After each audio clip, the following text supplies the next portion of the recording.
All right, we are live. Hello.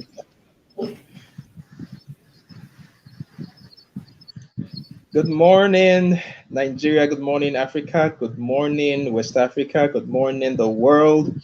And welcome to today, an amazing day, the 15th of May, 2021. And I'm excited to be your host on this epic event happening today, the Africa Family Life Delegate Conference 2021. I want to welcome you on board. This year is going to be, or rather, this edition is going to be more interesting than every other edition we have had. My name is Chunu TJ, and I'm your host for this morning's session. Our theme for this session is the family under siege, the family under attack. Is the family under attack? We'll have that discussion during this event, but the sub theme here is recovering and proclaiming the onslaught of the pandemic. Yes, it is obvious that every person, every individual, every leader is a product of families. So the question is, what is our family producing, or what have families produced over time? Once again, you're welcome to this event. We're going to go straight away to take our national anthem. We're broadcasting from Nigeria in West Africa, and it's our tradition here to honor our land by taking our national anthem. And then we'll kick off the show immediately after that. Once again, you're welcome. If you're coming up live, please invite your friends, invite your neighbors if they don't have data to watch this with you through your device. And just share this through your social media handle so that we can have a much more interesting audience that will be more engaging. So once again, welcome as we go live to our national anthem.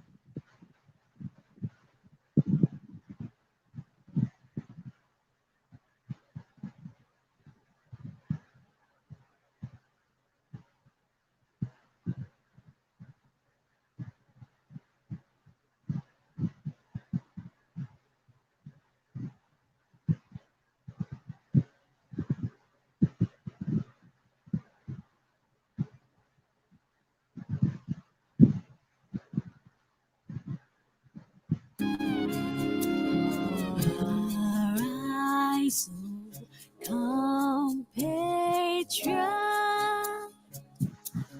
Nigeria's call obey, to serve our fatherland with love and strength and faith. The labor of our heroes past shall never be in vain. To serve with heart and mind, one nation bound in freedom, peace and unity.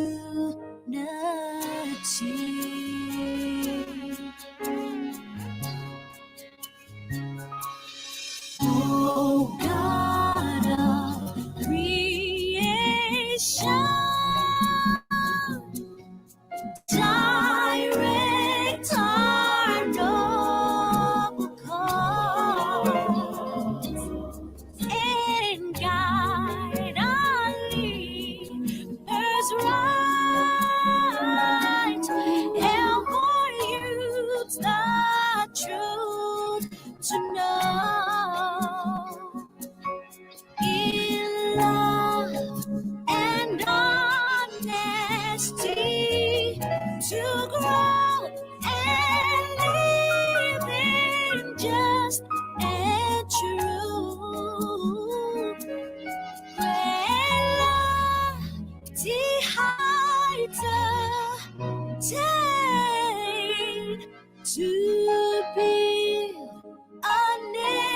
where peace and justice shall reign. Love shall reign.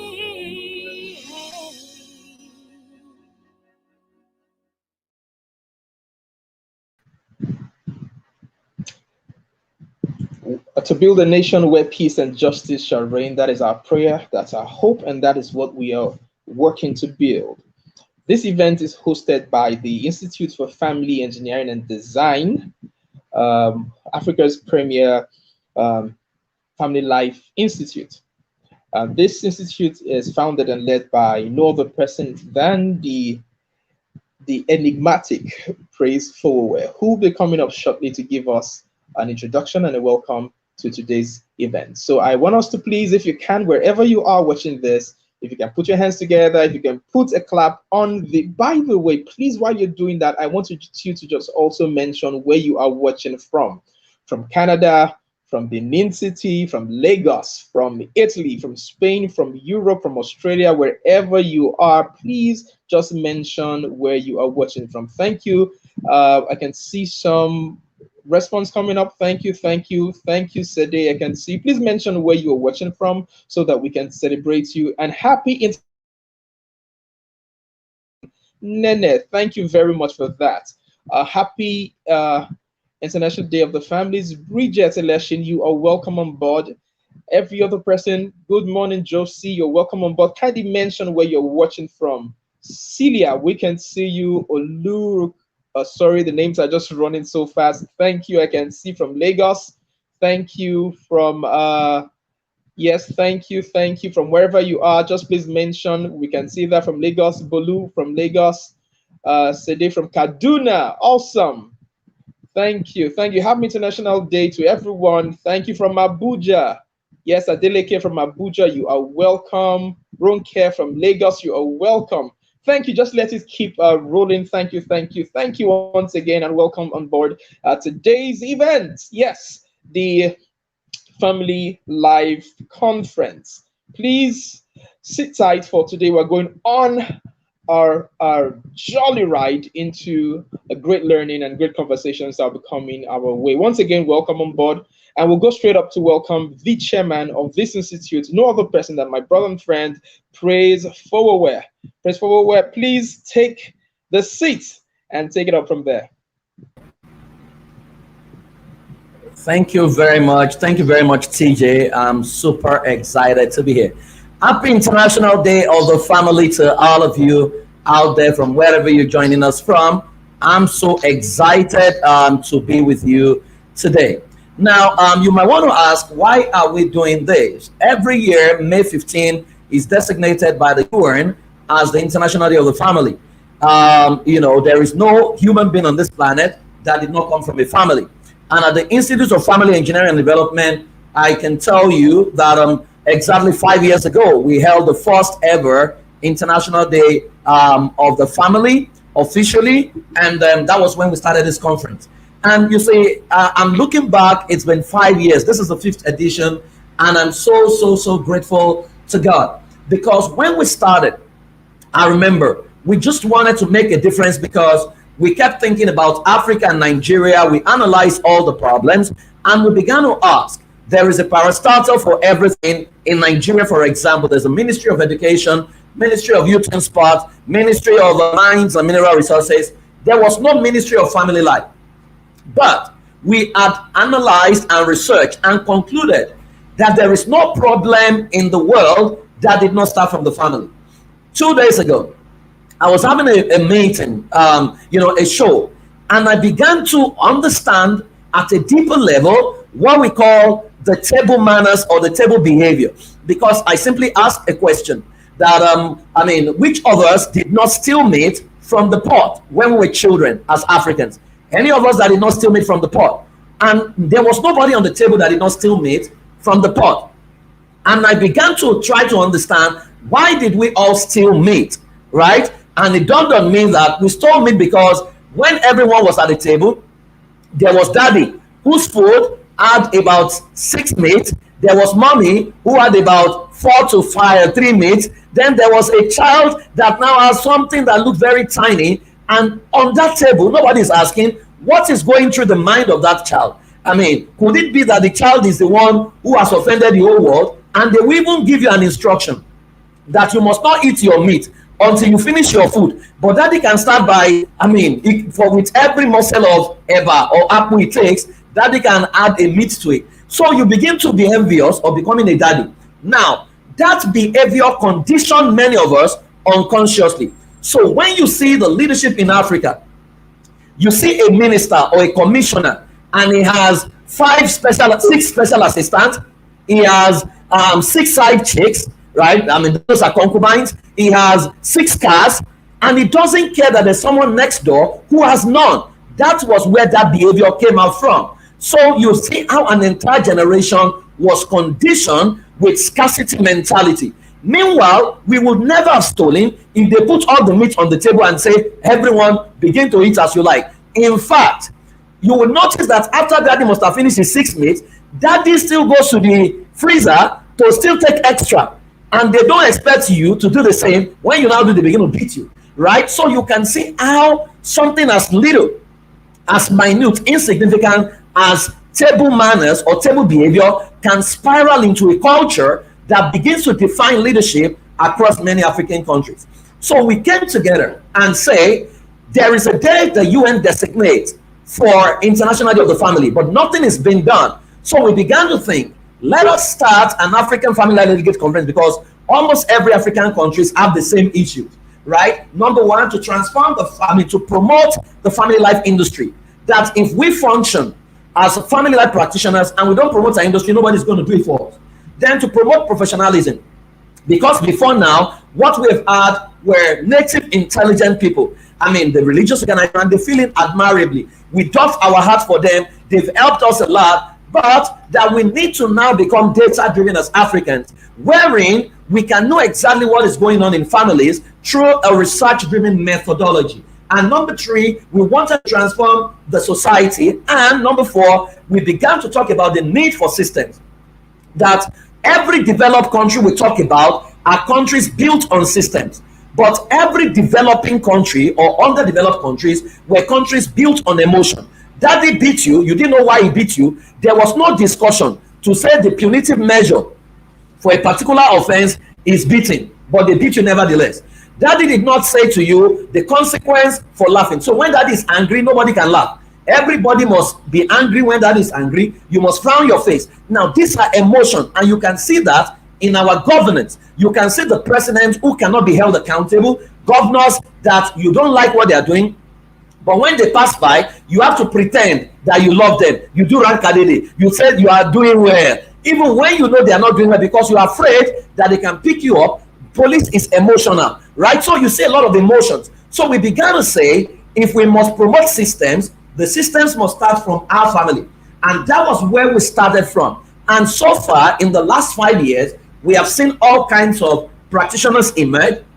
We have seen a lot of people now use a data-driven process that was created from the Institute of Family Engineering and Development. We have a lot of family life practitioners across different continents of the world right now, and many of them are performing very well. I mean, the highlight for us was when we took our model to the conference in America, Family Life Coaching Association Conference, and they looked at it, and by themselves they concluded that this is way superior to what everybody knows, that this is the first time they are seeing a combination of coaching, therapy, and strategy, right? And that was why we created Oyela, which means a psychometry that you can run on troubled marriages, and without even listening to them, right, you can know exactly 96% of what is wrong with them, about 94 to 96%, and it's accurate. And you can begin to provide solution and create intelligent templates that can help people. Now, we are grateful for these successes, and we were honestly thinking that we will gather every year, enjoy ourselves,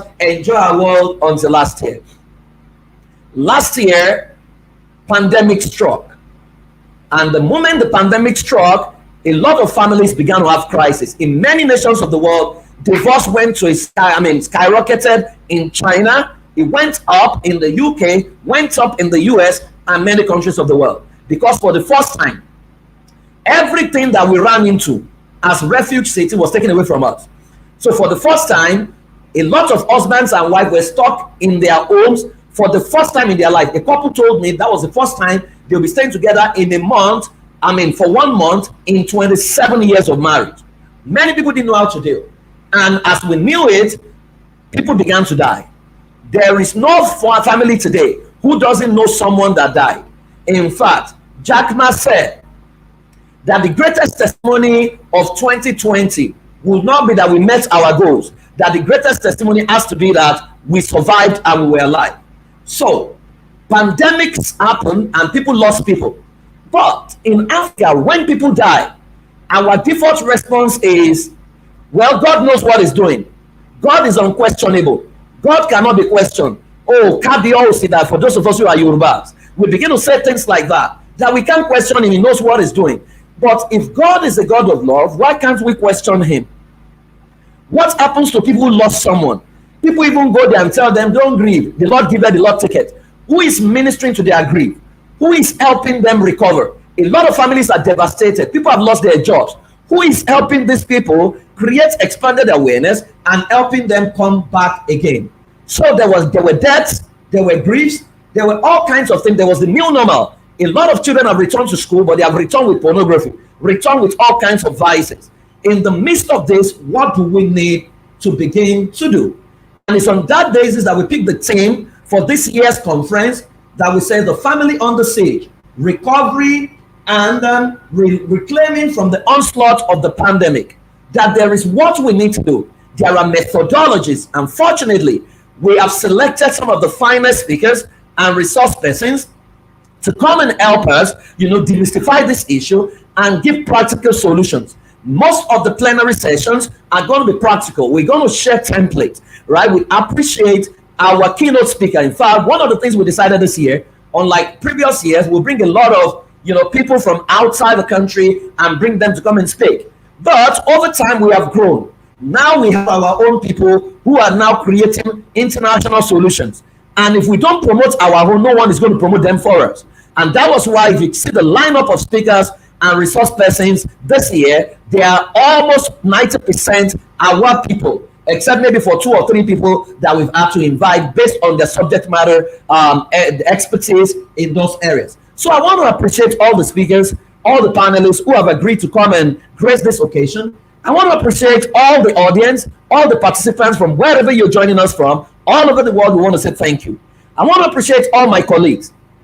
Trust me, without you guys, we can do this. You guys have worked round the clock. You made everything possible, right? Working day and night, the committee, everyone. I want to say thank you very much for putting this together. We will continue to push the Ubuntu ideology, which is the main thrust of the Institute of Family Engineering and Development. We believe that we can create templates that can solve African problems. We say, I am because you are. There is no me without you. And whatever I do against you, I do against myself. We believe our world needs us. Africa is not incapacitated. Africa has got brains, we've got intelligence, we've got solutions. What we lack assistance and the willpower of leadership. And we believe the new leaders of the future are people from our family. We need to raise them. We can no longer blame government. We must stand from us because a brand new world requires a brand new people. But if you want a brand new people, they have to emerge from a brand new families. Only brand new families can produce brand new children who will become brand new adults who can create a brand new society. And that is what we're looking at this year. I want to welcome you officially to this year's conference. I want to say, sit tight, enjoy yourself, make your notes, ask your questions. We are all here for you. We have the morning session, we have the afternoon session. Please don't miss any. Join us to tweet. The hashtag is family Africa Family Live. That's the hashtag. Hashtag it. Tweet the things that resonate with you. I believe we're going to have a fantastic time. Welcome once again. It's Ubuntu. It's our time, and I love you. I appreciate you. Thank you. God bless you. Have a fantastic celebration. Awesome. Thank you, Praise. That was so on point and energetic. And when we were talking about the meats, how many of us did not steal meat? Or rather, how many of us did steal meat? I was going to raise my hands and my legs. Because if my mom can clearly remember, I think the meats were just getting shorter by the day in the pot. And it's very interesting to know that little things like that forms the foundation of who we've become over time. We're complaining so much about what's happening in the society. I think what we need to do is go back and re-engineer what's happening in families. And that's why the Institute of Family Engineering and Development exists. You want to be a part of her programs. Please, like he said, ensure you follow us with the hashtag family life, African Family Life. Yes, that's the hashtag there, African Family Life. You can see it on the screen. Please, you can tweet your thoughts from these sessions on Twitter, and also follow us on Twitter, follow us on Instagram at eFed Academy. Those information will be on the screen. Thank you very much. Yes. So moving on with no more stealing of myths mentality, we'll be welcoming my beautiful sister, and I'm happy to be the one introducing here. She's not my blood sister, I'm yet the younger sister, and she's fantastic with what she does. She is a fitness and wellness consultant. Please, ladies and gentlemen, I want her to come show what she can do to us and to help us start with the right energy in this event today. Please help me make welcome no other person than Mrs. Iwo Akinyoyenu.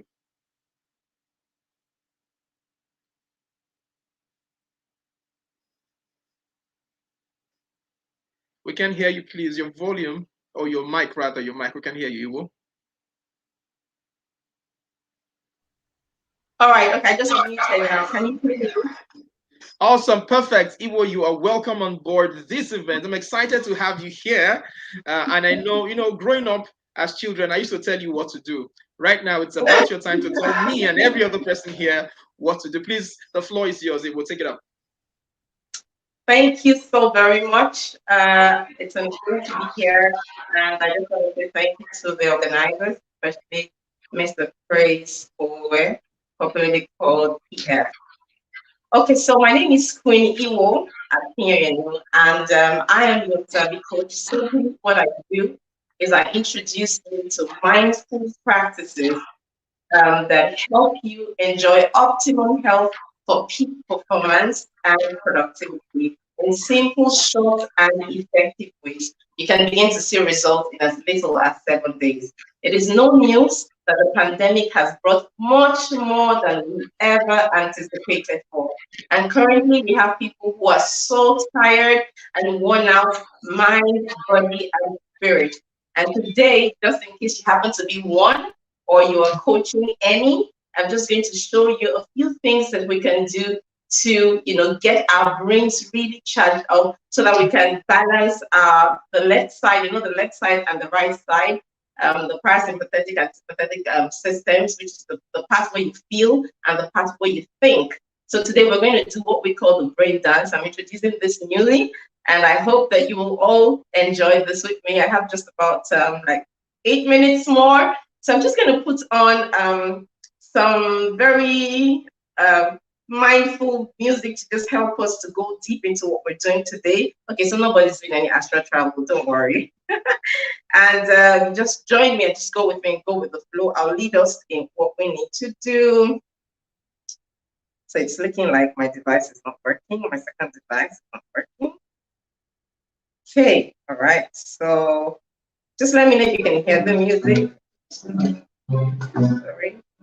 And then, okay. So can you hear this? Just let me know if you can hear anything playing on the background. And then we're just going to do this together. So first things first, you just sit tall on your chair. You don't need to stand, all right? You're sitting tall on your chair. And we're going to start by inhaling and exhaling, okay? So we're going to do what we call the box breathing. So you inhale for some counts, you hold for some counts, and exhale for some counts. So we're going to inhale for 4 counts, we're going to hold for 6 counts, and we're going to exhale for 8 counts. And we're going to do that just 4 times. All right. If you want to close your eyes, it's fine, but if you don't, it's okay. All right. So we're going to inhale. You may want to just, practice like you're inhaling, taking all the air off, and then exhaling. It's up to you. So whatever you feel comfortable doing is fine. All right. So let's inhale together. So I will do the counting and you do the breathing. All right. So inhale and hold for 6 counts. And exhale for 8 counts. So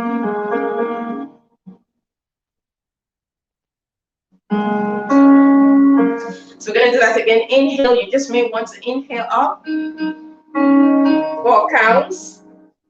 Hold for 6. Exhale for 8.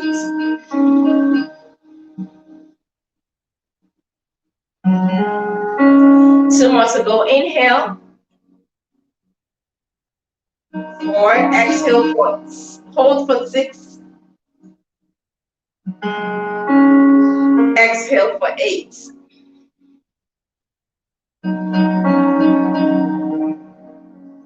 Last one. Inhale all the way. Take a deep breath in for 4 counts. Hold. Exhale.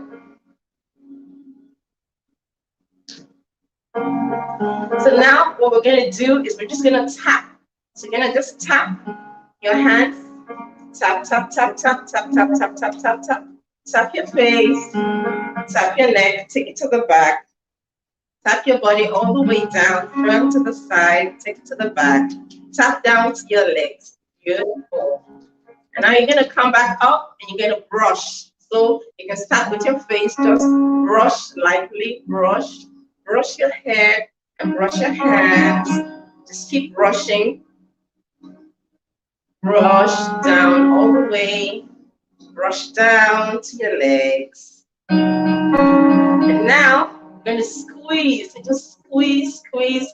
You can smile, all right? Squeeze. And then squeeze your hands. Squeeze real tight.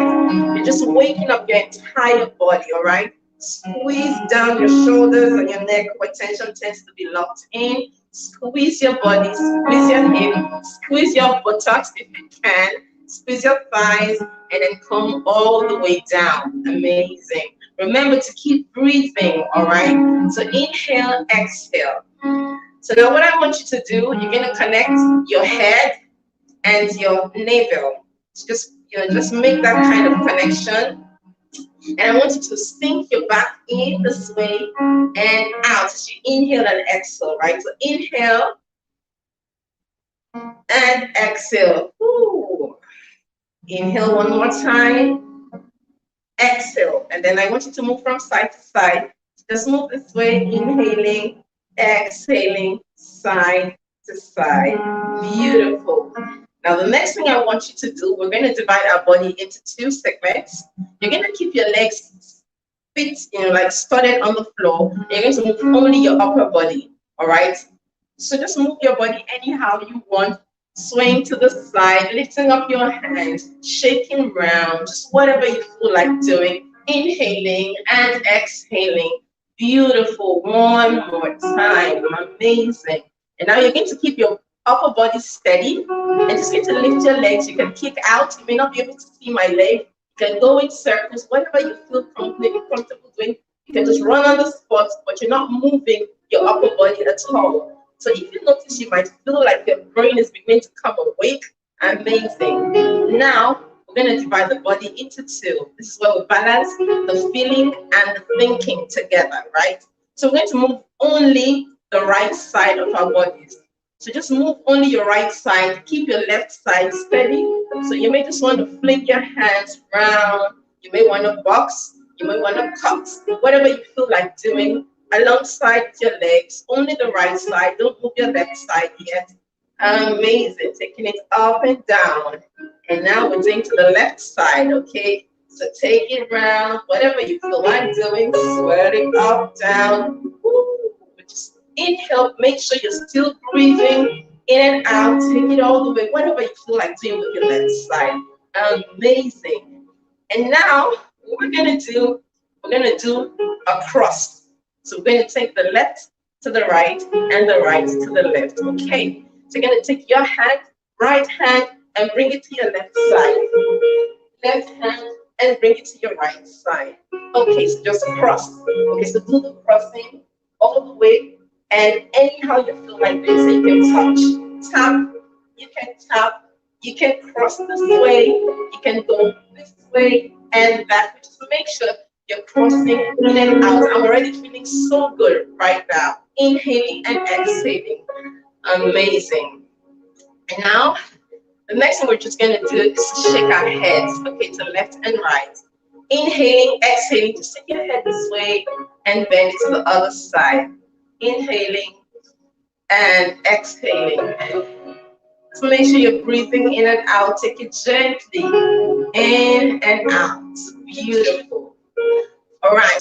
So there's something else you can do. You may not be able to do this, but you can try it. This as a turn. All right. I'm going to show for those people who may want to try, but not everybody because can make you to be dizzy. So what you need to do is you can just stand up. All right. You're going to turn around until you feel a big dizzy. Just go around.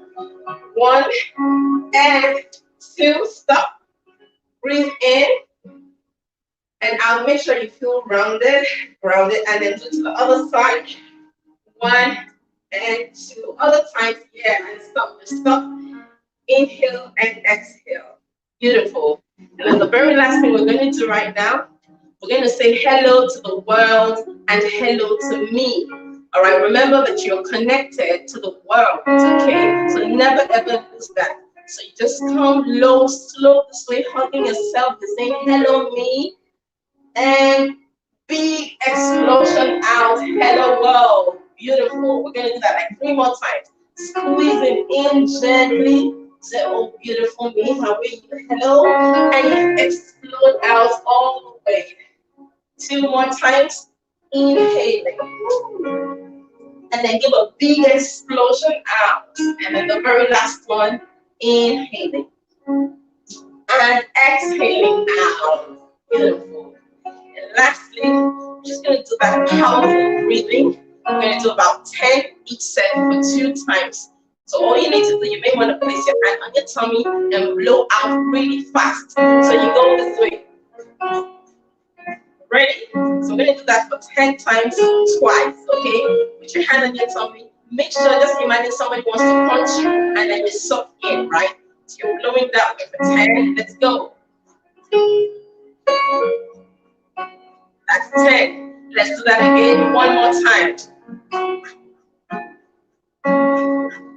Beautiful. Now inhale, lift your hands all the way up.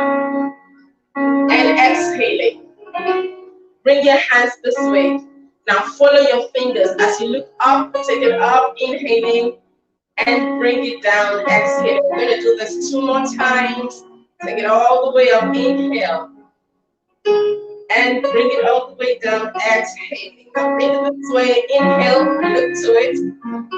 Bring it back, exhaling. To the other side, inhale. And exhaling. Take a deep breath in. Bring your hands to your heart center, exhaling. And just open your eyes and just for a moment be grateful to God for the gift of life and the opportunity you are having to learn today again. And know that wherever you are, it's just the right place for you. Remember that life is a journey, and every day, in every way, you are getting better and better. So say with me, every day and in every way, I am getting better and better. Bring a broad smile to your face. Take a deep breath in and let it out. And open your eyes if you may. I hope you did enjoy this session. I did have some quizzes if you would like to. I don't know, maybe I'll put it in the chat there. So if you want to get those quizzes that could, just challenge you and take your health and your total well-being to a new dimension, then I'll drop my WhatsApp number. So you send me a message, and then the first 10 people to do that is going to get a free 15 minutes consultation that will literally change your life. I hope you had a wonderful time. You can connect with me on Instagram, Facebook, Fit, Fab, and Alive. Thank you so very much once again to the organizers. It was a pleasure and I had a wonderful time. God bless you, and it's bye for now.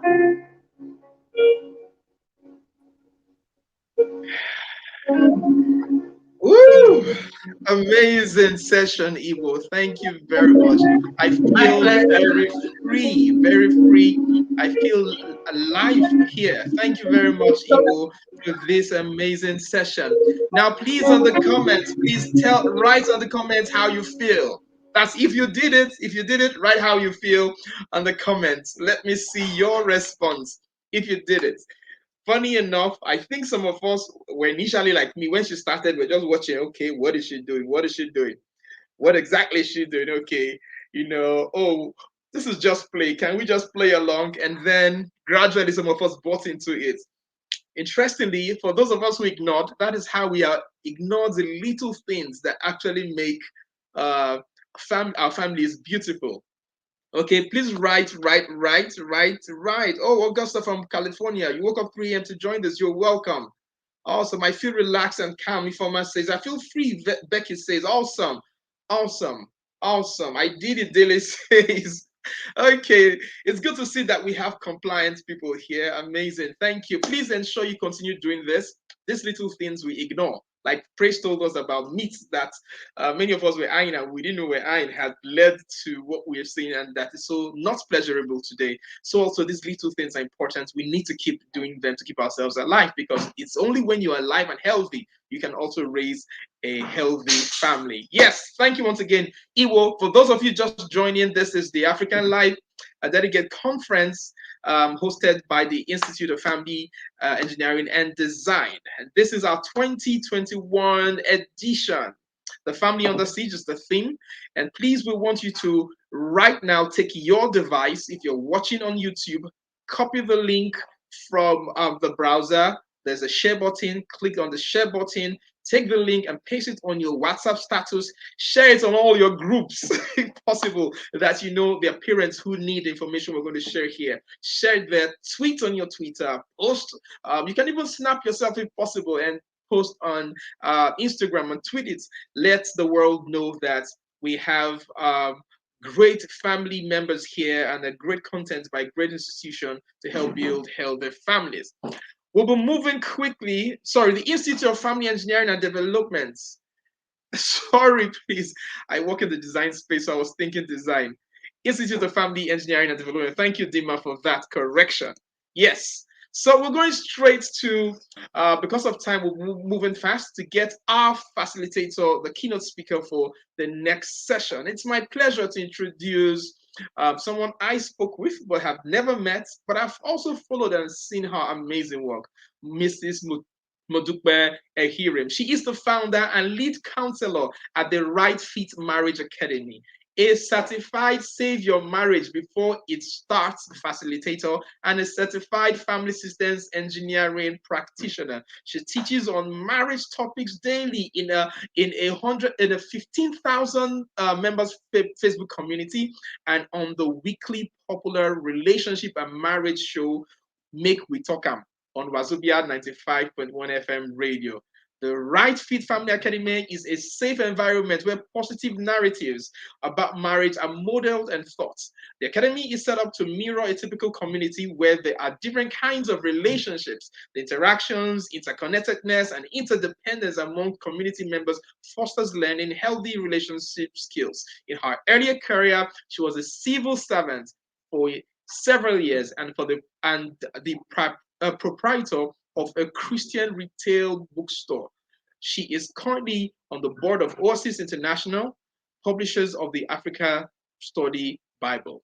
She's the author of Marriage is Not a Trap and Milestone in Intimacy in Marriage. She's happily married to an inter-ethnic dual career marriage for 35 years. If you have your hands here and you have love in your heart, please help me make welcome Mrs. Modukbe Ehirim. Please let's see your hands go on the chat, on the comments. Please let your hands go as we welcome her. Yes, Mommy Mo. Yes, you are welcome now. The stage is, it's my pleasure to meet you. Finally, even if you're still virtually, it's my pleasure to meet you. You're welcome, ma. The stage is yours. Thank you very much, TJ. Good morning, everyone. Good afternoon, good evening, depending on the time of the day where you are. I'm really very happy to be here with you today. Happy International Day of the Family. And this morning, I'm going to be speaking to you on the topic, The family under siege, recovering and reclaiming from the onslaught of the pandemic. The family under siege, recovering and reclaiming from the onslaught of the pandemic. When you hear the word siege, you know that there is trouble. You know that there is challenges. You know that there is panic. You know that there is fear. You know that there is a lot of all the things that are associated with negative feelings. The family is indeed under siege. And the reason why we're concerned about the family is because the family is the basic unit for any society. As goes the family in a society, that is the way that the society goes. And so when the family is under siege, there is need to worry. I'm going to share 3 stories with you today. The 3 stories all have a common thread, and in them you would see the points I want to make. After sharing the stories, I will share the 3 points with you. The first story is a story that has been very popular in recent days. In common parlance, it was trending. That is the story of Prince Harry, one of the sons of the Queen of England. Harry got married and decided after a while that he did not want to be a royal anymore. And he went on air, he went online, to the embarrassment of his family and to the embarrassment of many people who believe in the royalty of England. And he said a lot of things. Now, some people looked at it and said he was rebelling. Others looked at it and said, why didn't he have a family discussion? There were so many perspectives to what Harry did. However, what Harry was doing is what many young people of today are doing. They are trying to find themselves in a world that has grown bigger than what many of us really realize. So that's the first story. You all must have read about Harry or watched the interview, so keep that story in your mind. The second story I'm going to share is a personal story. Last year, we had COVID-19. COVID-19 is something that the world, at least for those of us who are living in today's world, have never experienced. As Praise said in his opening remarks, we all had to stay at home. We all had to stay with people that we were family with. We just had no choice. You know, all of our life's routines was turned upside down. During that period, my father, who was at the time 97, was getting to his last days. My siblings and I and our children, we had to care for my father. And it was really tough. How do you care for your old father when you could not even go to him? How do you cooperate with your siblings to execute this care when you all couldn't even meet in a physical place?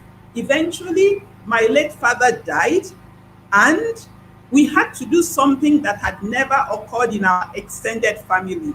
We buried my father, who was at the time the oldest in the family, without members of the family coming around. How could that be managed? I was the oldest. I mean, it was completely unimagined, unforeseen. There was no way anybody knew what to do. But we had to do that funeral, and we did it, and it became the beginning of a new thing. The third story I want to share is the story of a young man who had told me at the beginning of 2020 that he was going to get married in that year. And then he was in Canada. His fiancée, who he had met, was also in Canada. His own mother was somewhere in the continent of North America, but not Canada. The parents of the young woman he wanted to marry were here in Nigeria. And then COVID-19 came. The plan was for them to come home and for the wedding to take place. And all of a sudden, with COVID-19, they could not travel. And we were wondering, will this wedding take place? And this young man was already advanced in age. Of course, eventually, the wedding took place. The first for me, and I'm sure for many people. So, number one, we had to do the cultural, traditional wedding, which everybody believes must take place in your village, we had to do it in the village. But the parents of the young man were not there, the couple themselves were not there, and we had to do all of the ceremonies in their absence. There wasn't even internet access for us to watch, for them to watch us do these things on their behalf. And at the end of it, I started asking myself, are these people married? Are they not married? Does it matter that they were with us? Does it matter that they were not with us? Now, when a lot of people think about the siege on the family, they're thinking of all the bad news. Pornography, incest, abuse, and those are things that we should look for. But actually, all those things are just signs. They are symptoms. And a lot of the solutions that we were bringing forward prior to COVID-19 were solutions that treated the symptoms. So if your child goes to a school and you hear some bad news about that school, you quickly took your child away and you took your child to another school that you thought was safer. If there were problems in the family, you had a quick family meeting that appeared to address it, and then you went away. But when COVID-19 came, it did something to us. It forced us to confront our issues. For example, if a couple had a relationship that was not doing too well, what did they do? They managed themselves. They woke up in the morning, squeezed their faces to one another, said hello, went to their work. They had breathing space. They come back home in the evening, they said hello to one another, talked to the children together, and went to bed. On Saturday, they went out to a party with their friends and really, took a break and enjoyed themselves.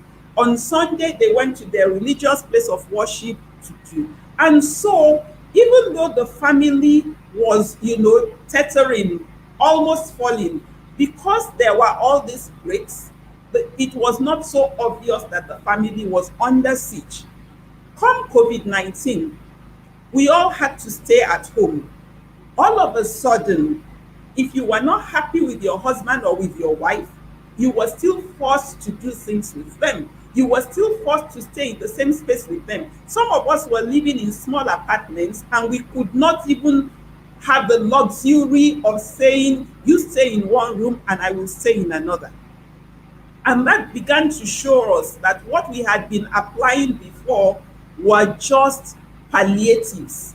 We were addressing the symptoms and not the roots. Now, what are the things that COVID-19 showed us, and what can we take from it as we begin to make efforts to reclaim our life and to rediscover so many things? The first thing that I would like you to pay attention to is that the pandemic has changed our lives in a permanent way. It doesn't matter what you feel about COVID-19. A number of us have been vaccinated now, and perhaps we're free to move around the way we used to. But whatever happened, our life did not go back to how it used to be. What are the things that have happened to us that can no longer change? The very first thing that happened to us is this. Prior to COVID-19, we practiced what I call subsistence living. Subsistence living is when you're only thinking in the light of today and maybe tomorrow. So, for example, if I am unhappy with my husband, if I am practicing subsistence living, I just look for what can I do to avoid him today? What can I do to avoid him tomorrow? I'm not thinking, if we don't address this issue, what's going to happen to us in a year's time? It's the same thing that we do. Subsistence living also is, when you say the economy is bad, what can one do? How can somebody say? So it was enough that you go to your work and you get your salary and you just make the salary stretch. Or you go to your business and make enough money and let the money stretch until when you will go to the business or work again. However, COVID-19 showed us that situations can arise that would put you out of work. And so for those of us who have been living, let me just live to survive, we suddenly were confronted with a situation where if you had not made a plan for the future arrived and there was nothing that you could do about it. So, subsistence living is when you don't intentionally acquire what I call basic survival life skills. What are some basic survival life skills? One, healthy communication, ability to be able to interact and communicate with somebody even when you don't agree with them, even when you don't see eye to eye with them. That's a skill that is needed if you are to live beyond subsistence. Number two, capacity to make healthy decisions, decisions that will serve you well, not only today, but for a long time to come. So, what are your decision making skills like? So basic life survival skills, ability to judge the character of the people around you. Do you just believe people? Do you look at them and know who they are? Do you recognize whether they are worthy of you placing your trust in them before you place your trust in them? These are skills that people who live strategically, people who live for the future, people who know that their life is not about today, have to pay attention to. And in today's conference, the speakers are all fantastic people. Many of them I know. You are going to learn more about this basic survival life skills.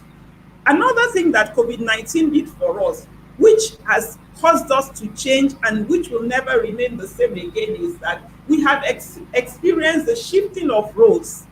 We have experienced the shifting of our priorities. We have experienced the shifting of our routines.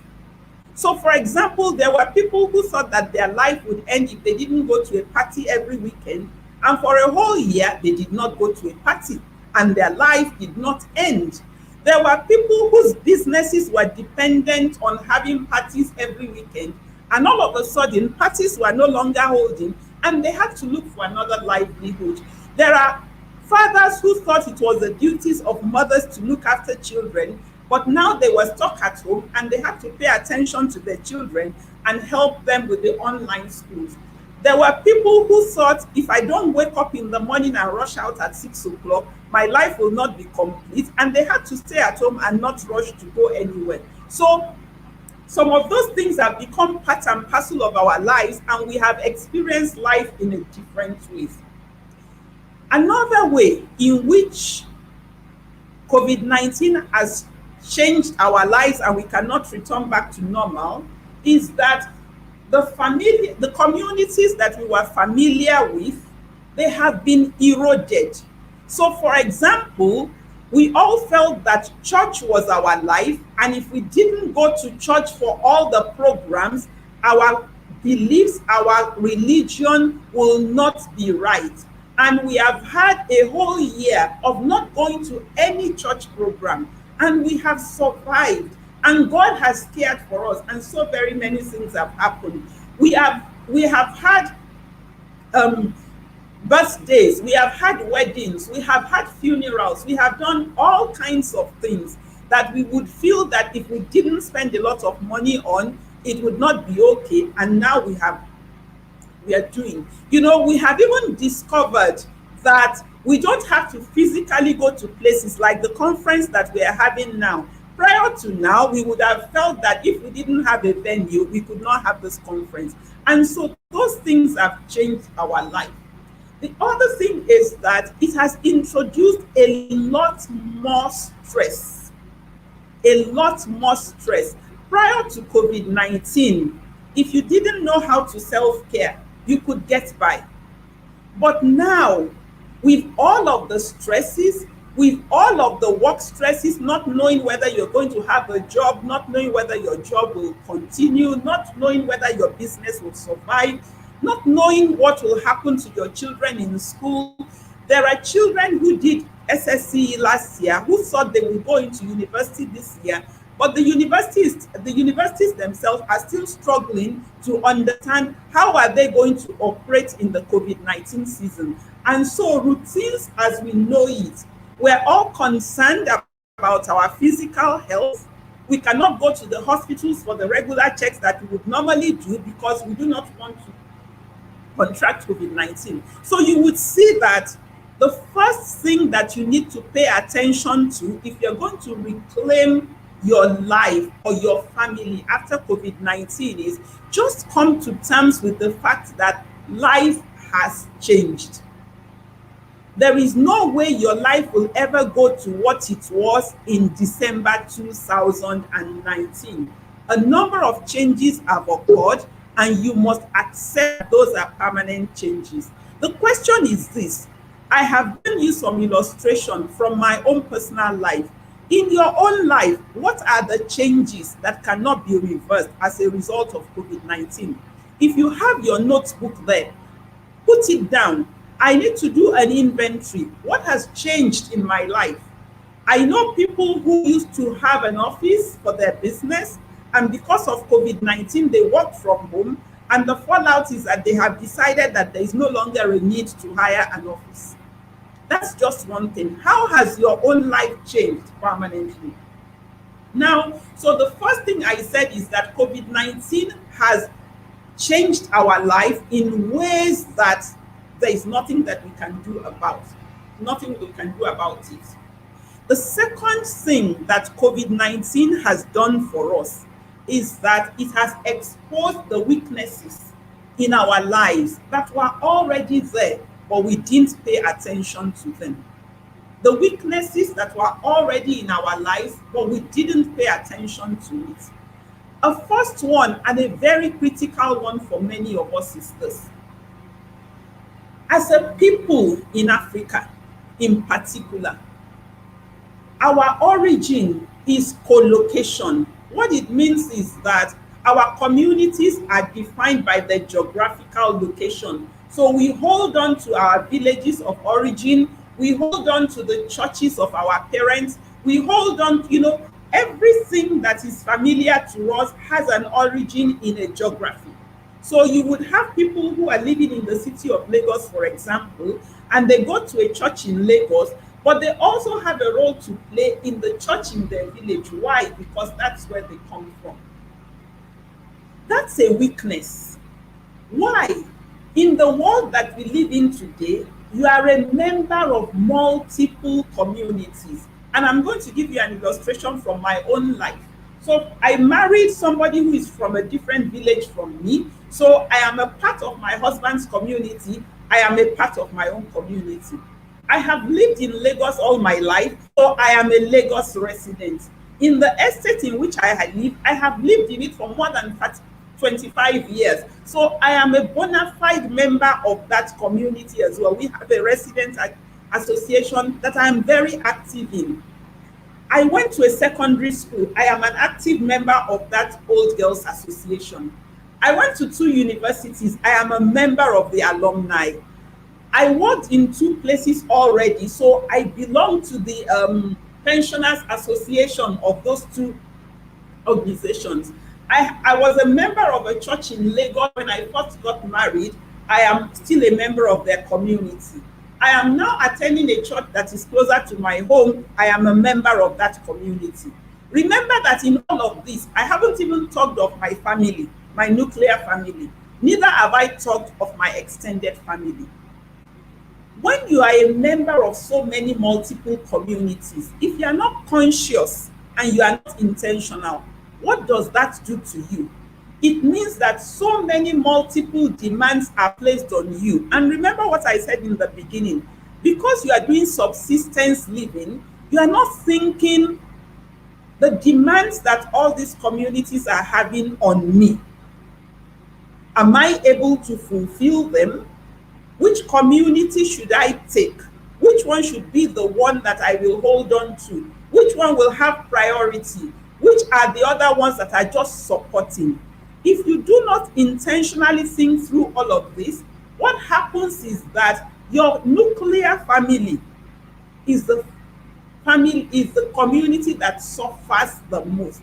You just assume that you are making provision for your nuclear family, but in actual fact, you are making provision for all these other communities, and then whatever time you have left is what you're giving to your family. That was a huge weakness. that many of us had and which COVID-19 reveals to us. How did COVID-19 reveal it to us? We were forced to stay at home with our wives and our husbands and our children, and it was difficult for us to have conversation. It was difficult for us to have fun together. It was difficult for us to do these things because over time, because of this weakness that I said COVID-19 reveals to us, we had not been given time intentionally to nurturing the nuclear family relationship and perhaps the extended family relationship. So that's one thing that you would definitely need to look at. Now, that's the first weakness. The second weakness is that COVID-19 showed us our lack of basic financial survival skills, which I have listed before. And so many of us were living life for other people, and other people thought we were doing well, and so we took the feedback from other people that we were doing well.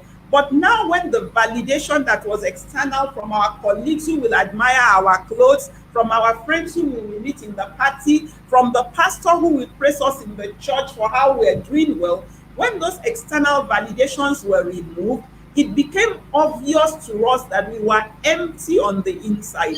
And we were empty on the inside because we had not been taking time to nurture ourselves and to nurture the relationships that are important to us. Because trust me, what you experienced during COVID-19 is the thing that shows you the relationships that were the most important to you. The relationships that are the most important to you are the relationships of your nuclear family and maybe a few of your extended family and perhaps some important friends. Now, another thing that COVID-19 made obvious to us is this: if you don't address issues, they don't go away. If you don't address issues, they don't go away. Many of us had left many issues in our lives, in our families, unaddressed because we had the luxury of going out and coming back and pretending that all was well. All of the problems that we left unaddressed, we met when COVID-19 kept us at home. And so, as you look at your life, the first thing I said is recognize COVID-19 has changed your life forever. Identify the things that have changed and will not go back to what they were before. The second thing is that COVID-19 has revealed to you your weaknesses. I have given some illustration here today that would help you to know what those weaknesses are. And so you need to take an inventory in your life and ask yourself, what are some of the things that I am not, that are weaknesses in my life and which these things have now shown me. Now, the third thing that COVID-19 has shown us is this. It has made it obvious that we have to live life intentionally. We have to live life intentionally. We have to define the scripts by which we're going to live our lives. What do I mean by that? You know, about 20 years ago, you didn't need to think about your life. Maybe about 30 years ago, when I graduated, definitely you didn't need to think about your life. You just got out of university, you applied for a job, you got the job. A few years down the line, you decide to marry. Your organization will give you a housing loan. You buy a house, you buy a car. You work with them for 35 years. You retire. Everybody does a retirement party for you. And then you retired and just generally played with your grandchildren. Of course, you didn't need to think, you didn't need to plan. But the world has changed, and COVID-19 has shown us those changes. If you do not have a script for your life, you will be confused. At this point, I'm going to go back to the stories I told you in the beginning. Let's look at Prince Harry, for example. Prince Harry grew up in the palace and he was taught to be a royal. And If life had not exposed him, he would not have thought anything wrong with being a royal. But then the world has changed. Even within the palace, he had access to the internet. As a royal, he was going out to other countries. Unlike other royals before him who would just wave and smile, he started to talk to the people that he was interacting with. And all of a sudden, he saw that there is a life that is different. And his interview with Oprah was him saying, I am a royal. There is a script that has been written for a royal. I have tried the mold that has been given to me, but that mold does not fit. I have the choice to continue staying in this mold that does not fit me and to be hurt for the rest of my life, or to raise up my hand and say, I know that nobody has ever done this before, but I will be the ancestor of a tribe that will do it differently. And that's what that interview and all the subsequent interviews were about. He knew that it would cause pain to people, but he asked himself the question, am I going to live my life so that I don't cause other people pain, or am I going to live my life not just for myself, but if I don't make a change now, my son Archie would also have to stay the same. His own son after him will also have to stay the same. And so what Harry did was to say, I'm going to intentionally define the script with which I am going to live my life. The second story, my family. Until I came in contact with the family system engineering principles, I didn't know that what my own parents had done many years before was to say to the world that they lived in and say, we have tried the mold that you have given us. It is not fitting us so well. We do not want to live in it. We're going to create a life of our own. And how did they do that? They made us to be people who question things. They made us to be people who ask questions and say, why do we do this? And so when it was time to bury my father, I knew that he was an important man for his community, and I knew that they wanted to participate in it. And all we did as a family was say to them, your participation does not have to be in person. We will do everything to make sure that you participate, but your participation does not have to be in person. Why could we do that? Because we had grown up in a community that had taught us to always examine the molds that are presented to us. And if the molds don't fit, we raise up our hand and say, let us craft intentionally a script that will work for you and will work for us. The third story, the young man who got married, as it were, without being present. Now, this young man was already approaching 40. If he was to listen to what the script of his community said, which is, you must be present in this ceremony, then he would have to wait. Right now, in the country that he lives in, he still cannot travel to Nigeria to come and do the wedding. And so a whole year would pass and his life will be going. But then the people in his community said, okay, what is the real reason why we have this cultural traditional ceremony? And when we all put our heads together and we understood what it was about, we realized that it did not require the physical presence of the people. And so the young people, we did the ceremonies on their behalf. Interestingly, even in the country that they live in, the city office is shut down and you cannot even go and do a wedding ceremony anywhere. So they had to take their vows in the sitting room of a friend with the county officer standing there.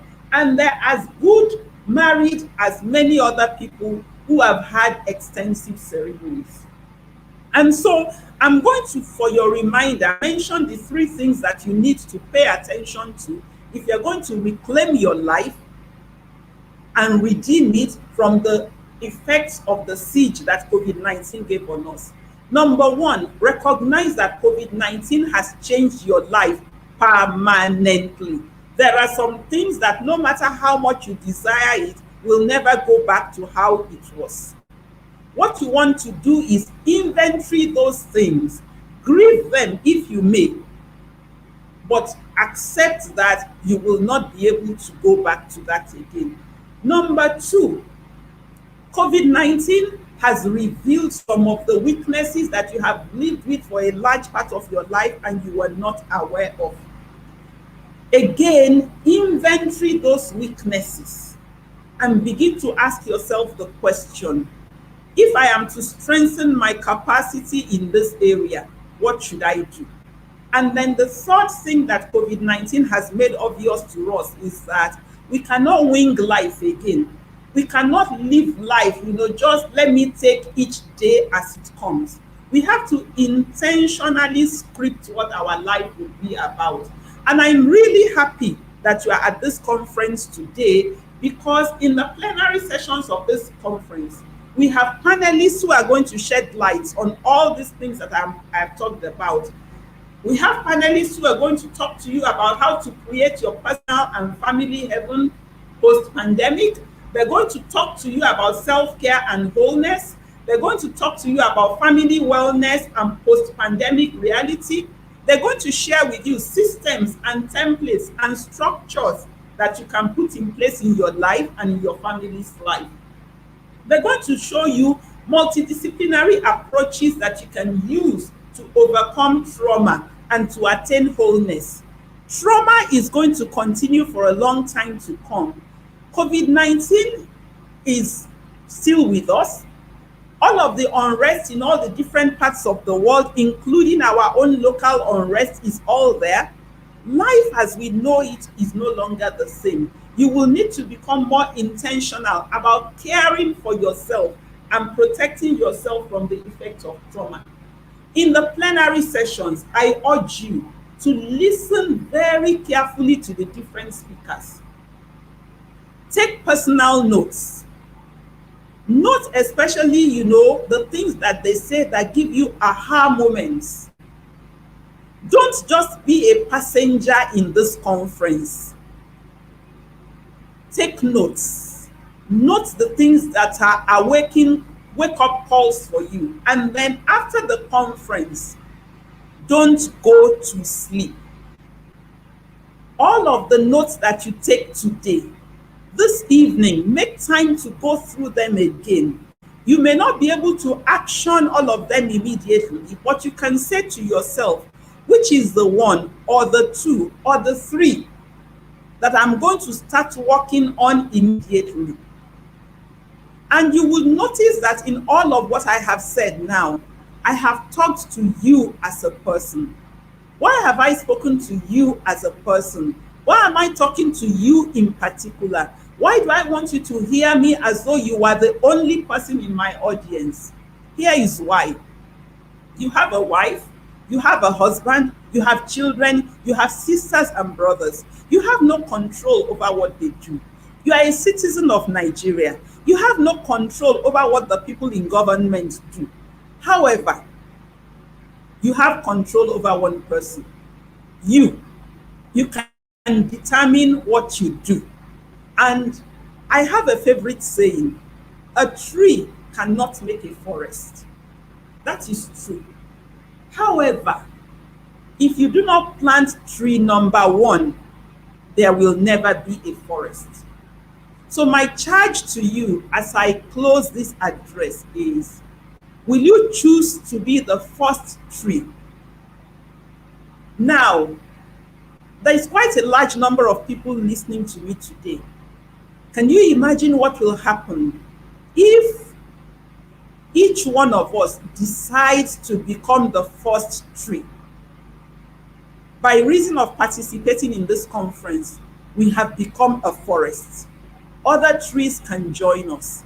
As you take charge of your life, as you reclaim and you redeem your life from the effects of the siege of COVID-19, the pandemic that has stopped the world in its tracks, you will become a model for the people around you. They will look at you and wonder, didn't this person pass through COVID-19? Why is their life different?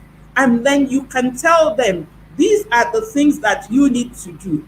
And together, you and I will change the world. Thank you for coming to this conference. Do not go away. Make sure you stay till the end of the first session, and make sure you also participate in the second session. God bless you all. Happy International Day of the Family.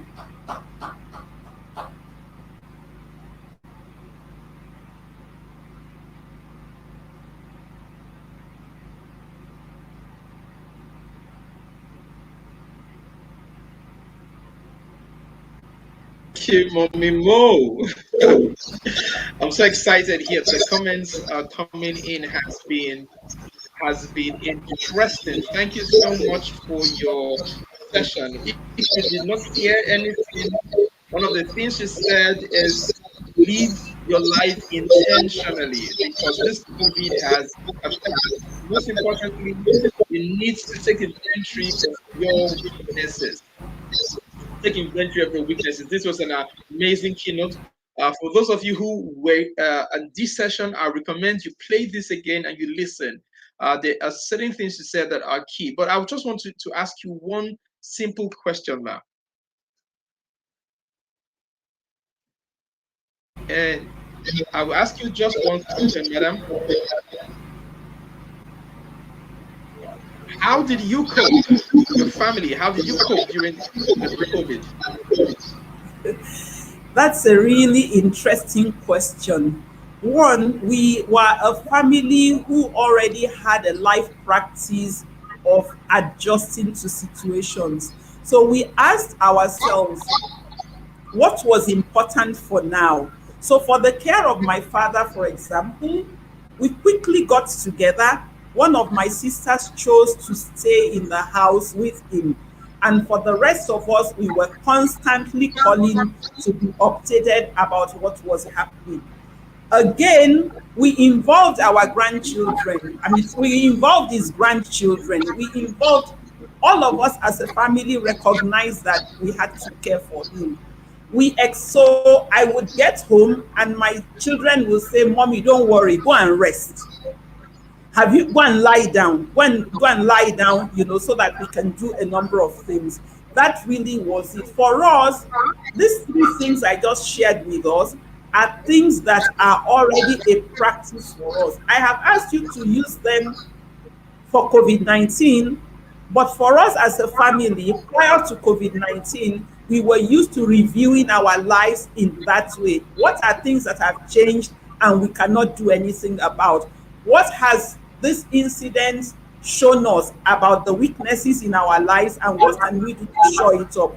And after that, we ask ourselves, what is the intentional script that we are going to begin to live in order not to go back to the place that we are coming from? So that was what we did with COVID-19. During COVID-19, for example, my family was in different places, but at least 2 times we had family meetings on Zoom that was along, many hours, because we wanted to talk and find out what was going on in each other's lives.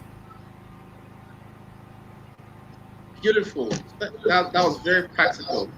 Knowing that you also maximize technology to build the bond. Sometimes it's easy to just forget family because you think the whole world is just about you. And just like you said earlier on, you may not be able to influence governments, you may not be able to influence the world or control them, but you can control what happens in you and also what happens in your immediate environment, which here is your family. Thank you very much. I want you on the comment just go and type one thing you are taking from a session. Type one thing you're taking. We've heard so many things. Type one thing you are taking from her session. Please, let's do that. Let's do that. Let's do that. One thing you're taking from her session, please just do that. Thank you, thank you, thank you, thank you, thank you, Samson. Thank you, Spring, for more proprietors. Thank you, Adekenge. Thank you. Yes, thank you, thank you, thank you. Please ensure you write a lesson down so you can go home with you. We'll be moving quickly with our program for time. to a documentary, and then I will hand over to Chris Owe, who will handle the panelists who are behind stage waiting to come up in their comfortable style. So please take it up, Dio, for the documentary.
Okay, sorry for that. I think the documentary has a bit of a challenge with the audio. They will do that later, and we will have to play it before we end this session. Okay, now we are at the first plenary session, and I'm super excited to be moderating this. This is the first time in any conference that I'll be moderating any session like this. I usually would not be part of this. Okay, I can see Boku is dancing at the backstage, so she's getting ready. I can see you. I can see all our panelists ready and raring to go. Okay, so I have about 4 of them, and we're going to be doing justice today. Now, if you have any question, you can type in your question, and it will get to me. Okay, so the first person I'm going to be inviting off stage is Aimanoni Ebelake. Aimanoni is fondly called the Aima. She's a cross-cultural family life coach, a role that she effortlessly fits into owing to a deep Nigerian root and deliberate integration into other culture. Upon relocation to the USA, she saw the struggles that most immigrants go through in the area of acculturation. And since then, she researched that area. And Ima presently is a family life practitioner, and she's based in the US. So she's going to be joining us in this particular plenary session that is focused on family wellness and post-pandemic reality, terms, templates, and balance. So let's welcome Aima. on the screen. Okay, and then the other person I have is the person we call the principal. Okay, Dima Unwobi. That's my boss at the institute. She runs the institute and make everything go round. Dima considers herself as a spring of happiness, cheering individuals, couples, and families to flourish in order to enjoy more harmonious and meaningful life. She's a certified positive psychology coach, a practical practitioner of applied positive psychology, a 6-second certified emotional intelligence assessor, a master trainer of family systems engineering, master practitioner, master everything. Right? We call her the Queen of Happiness. She's an architecture. She's a founder on the intellectual property owner of the Architecture of Happiness model. Okay, I love it so much because you always see her, carrying her husband to be dancing and they are disgracing themselves on social media. Okay, that's don't mind us. I mean, if there's any family that is very intentional, is Dima's family. I mean, if there's any family that epitomize what we stand for at the Institute of Family Engineering and Development, is the Unwobi family. I make proud of them every time because they're very, very intentional. So let's make welcome the head of studies at the Institute of Family Engineering and Development, Chidinma Unwobi. The third person on the panel is the lady who works with all kinds of mothers all around the world. She's the mother of mothers. Okay, she resides in the UK. She's a leading voice in advocacy of purpose and personal development for women of Africa heritage. Boko inspires, empowers, and educates moms of African heritage on the rediscover their true and authentic self. Boko is one lady who has carried I fed the FESEC model on her head. She goes around the UK preaching the gospel of family systems engineering certification. She's dancing backstage. Well, let's see how she translates this dance into something that we can use. She's going to tell us the dynamics of this dance. Let's make welcome Boko to this a mock wedding. The final person on the panel is my brother, my friend. This man is a thought leader when it comes to HR in Nigeria. You can hardly mention HR in Nigeria without mentioning his name. His interest is in people development, organizational design, institutional change. He's focused on helping organizations in the design and alignment of long-term strategy aspiration in line with people-centered initiative that is required to drive performance, profitability, and growth while bearing in mind the realities of the new world of work. This man is someone I respect so much. I have listened to him. He's my brother. We talk from time to time. Every time I'm on his mind, he's also on my mind. Let's make welcome my brother, Benga Totoi. Benga, you're welcome. Okay, now we are ready. Can we have Benga on the screen, please? Okay, so I am going to be asking a question. Please, my technical, can I have Benga on the screen, please? Okay. Okay, good. So Benga is there now. Okay, I can see you. Now, it's so good to have you guys. And I have some questions. The audience will have questions for you as well. I'm super excited to be moderating. I'm an aspiring moderator. Okay, so you guys will pardon me, but I'm super ready for this. Okay, now, so my first question will go to Benga Totoi. Benga, how has the pandemic affected the wellness of families and the workplace? And how can busy professionals attain balance in the, post-pandemic, in the light of the new reality? You are an HR top leader. You are respected. Your voice is heard. I've seen the things you have done.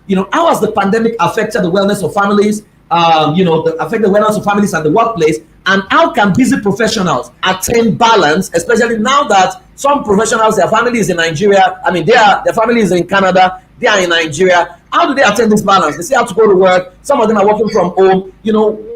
How has this pandemic affected the reality? What's the new normal in the workplace and as it concerns the family?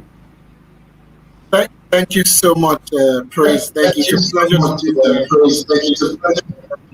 And thanks to every other panelist as well. I was almost feeling threatened that I was going to be the only guy in the midst of lovely ladies. But thanks, Praise, for choosing to be the moderator. It's been a pleasure being here. I've watched from afar what you've done with the institute, and I really truly appreciate it. If I dive straight into your question, I'll be very honest. I think the workplace is still honestly grappling with the different dimensions that came with the pandemic, right? Because I was still sharing with someone earlier today. I'll try and summarize it. Prior to the COVID-19 pandemic, it was easier for professionals to separate these two dimensions of their lives. People could say, I am going to work, or I'm going to the office, I'm doing my business. And everything that happens at work was somewhat kept as a separate life from everything that happens at home and happens within the family. To some people, it was some sort of coping strategy. There were realities on both ends that they didn't allow to collide in any way. People kept their different challenges in either of those two places. I know stories of, professionals who would leave troubles at home, and as they get in the car, get to the office, they wear a different face, they get to work, and they're amazing, right? And I know some who the home is great, but the work environment is literally hell. And so what they would typically do is just go through all that in the office, and then when they get home, try and just wear another camisole or another shadow, and then get into the house and then get around with it. Problem though was when the pandemic hit, the how do I say this? The work stopped being a place we go to. What we do as work stopped being a place we go to work. Work came to meet us at home. Work came to meet us anywhere we could have access to our laptop, our tabs, and our phones.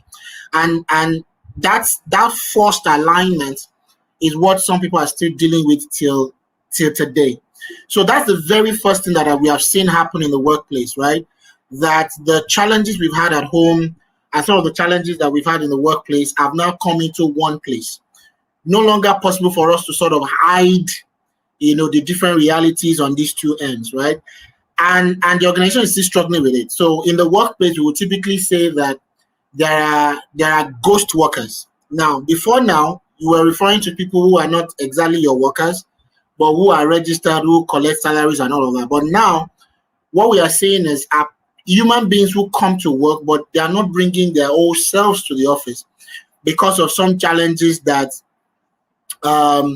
they have on either side. Okay, I see you. Thank you for that comment. So that's what we see. And from an HR standpoint, without wanting to take so much of our time, what we are dealing with from an HR standpoint is now helping workplace professionals to find that balance, to find that equilibrium again, so that they can be productive at work. Because one thing is clear, we now see how that if you are working from home or working from the office and there is no sense of equilibrium or structure to your life because of the challenges you are having at home, it will come through at work. And so HR folks, business leaders are increasingly concerned about how to help professionals find that balance. I think I'll leave it at that. Okay, thank you very much, Benga, for that. I mean, that's quite deep. I will go to Bokun. I mean, Bokun, you handle mothers. What was pandemic like in the UK?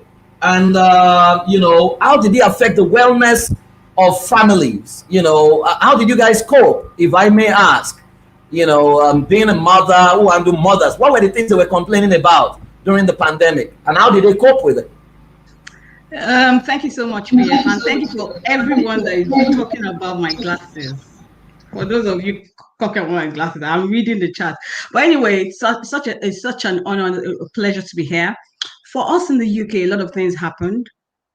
So pandemic came upon us suddenly. And of course, we had existing stress and issues that people were dealing with, especially as mothers, overwhelmed from having to run your home, take kids to school, just the general work and everything. So we had that existing. Then suddenly, pandemic came up, and these are times that our parents have not been in such times before. So they were unprecedented times indeed. And I know that it was such a time that even families that had structures or things that they had in place before knew that those things would not work anymore.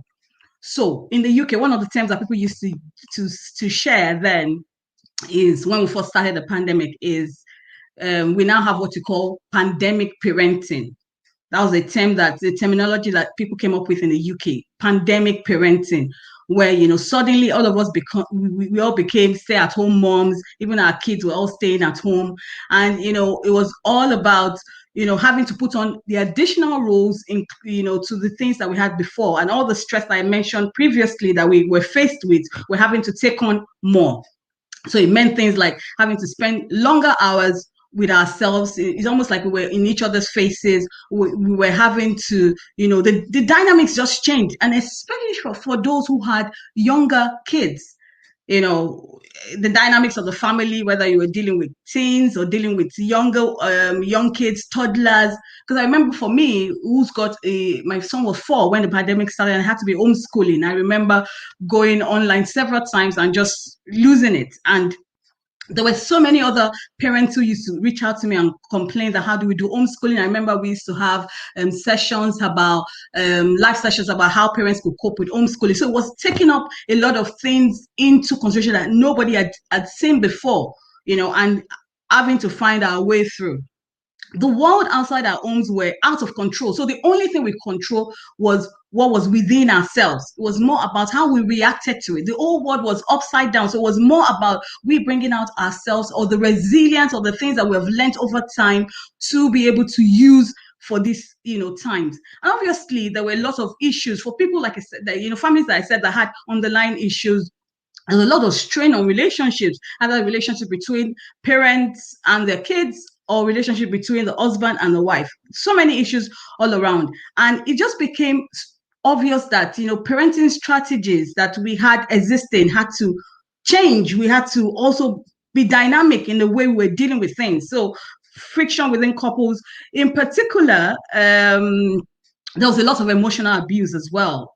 Abuse generally, domestic abuse, emotional abuse, verbal abuse. And there was so much intervention from social service. I remember people reaching out to me to say that there was an increase in the number of children that were needing social care and going into foster parenting. So they had seen an increase of about 44%, I think they said, that they had for within the first 1 month of lockdown. So there was an increase of about 44% where children are having to need social care or go into foster parenting.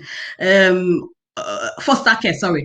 Then the domestic abuse as well. I think there was an increase in about almost 50% increase, and most of the calls that were going through our emergency numbers then were just calls that had to do with people saying that they were being abused and needing help. So there was a lot of divorce rates as well went up, and too many things came up within that. People had mental health issues because children were complaining of loneliness. Even couples were complaining of loneliness, even though they were staying together. But it became obvious that we've all grown apart in the different ways and how we've handled things. A lot of people had succor in work, they had succor in other things, because all things were taken away from them. We all had to live together. So many things just became really, really obvious. But and then I think the last thing for me was the financial impact as well. There's a lot of loss of job within the UK, but the good thing within our economy was that the government was able to provide enough support. So that really helped to alleviate such issues. But people couldn't afford a lot of things. People were under financial strain,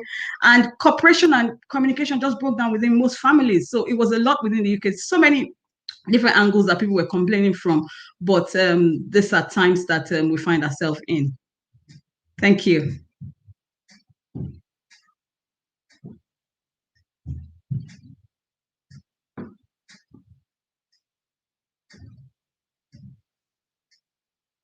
PF, you're on mute. You can hear me. I love the fact that you said your government helped you alleviate the. I mean, I love that sound. And my mind quickly went to my own country. I'm sure Dima is also smiling. I don't know what our government was holding the alleviation.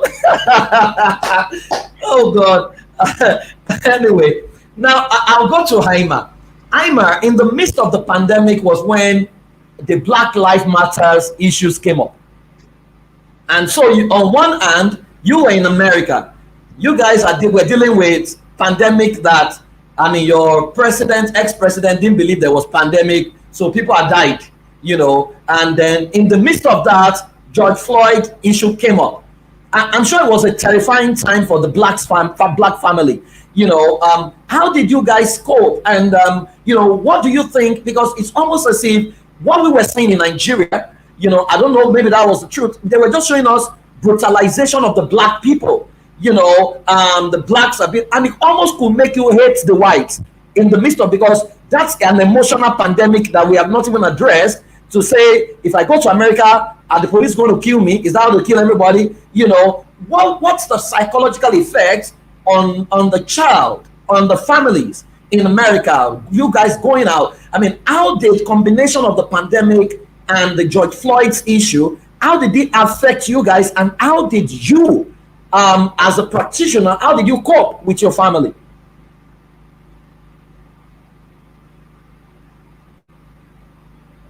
We need your mic on. Yeah. Thank you very much for that question. Thank you for this opportunity. Hello, everyone. It's good to be here. Honestly, 2020 was a tough year on everyone, every one of us.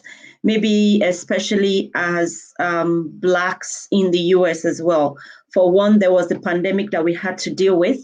And then, of course, then the Black Lives Matter just crept in, and it was just a complete, it was a bad situation.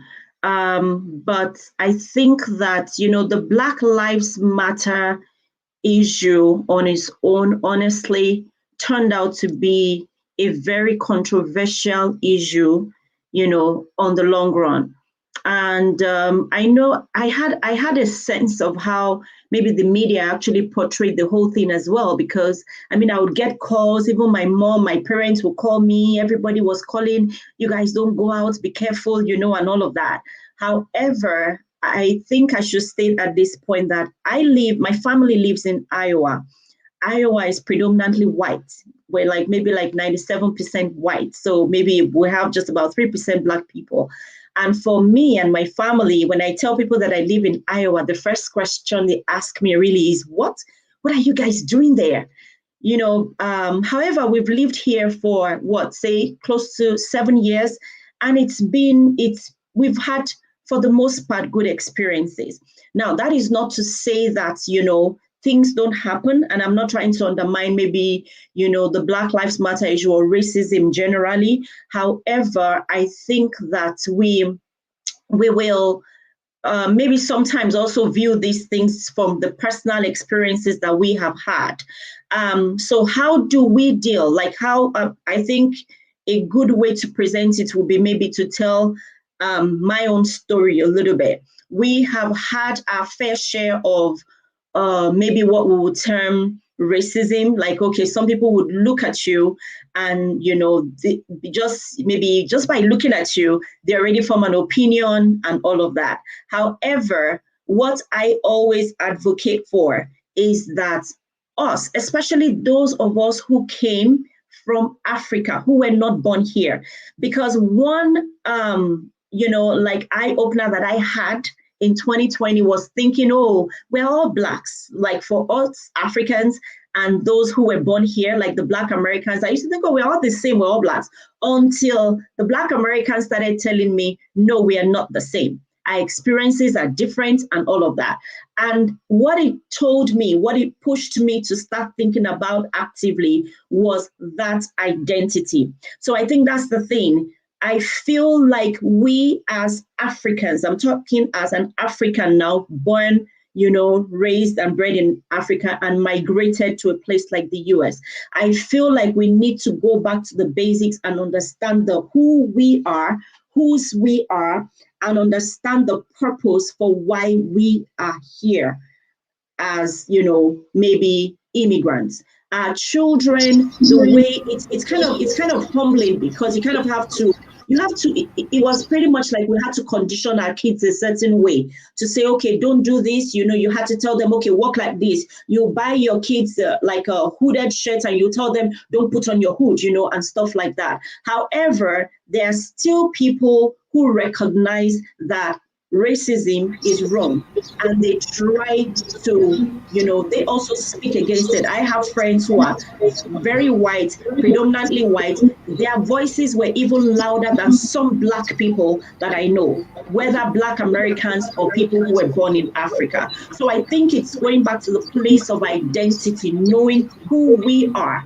as a people, who we are. And I feel that that's one of the reasons why, especially those of us who came here, whose stories are different from those who were born in the United States as Black Americans. There is a strong need, a real need for us to collaborate, to see ourselves as one and begin to push for a cause where we are not going to go crazy in presenting our stance. We're not going to fit that cliche that says, maybe Black people are always angry. I personally don't like that title, angry Black woman, and I don't like to fit that cliche. So whatever it is, we can present our points.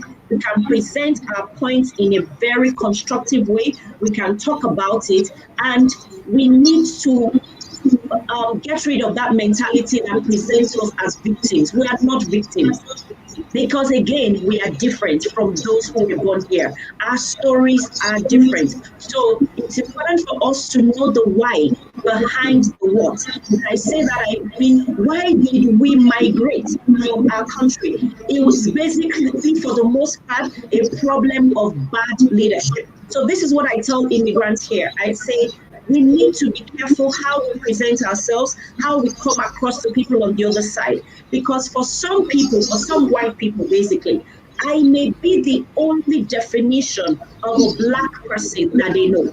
So how I present myself, how I show up as an African is very, very, very important. So you cannot just go out there and want to dress just because we want to belong. We have to be intentional about how we live, about how we dress, about how we show up in the society.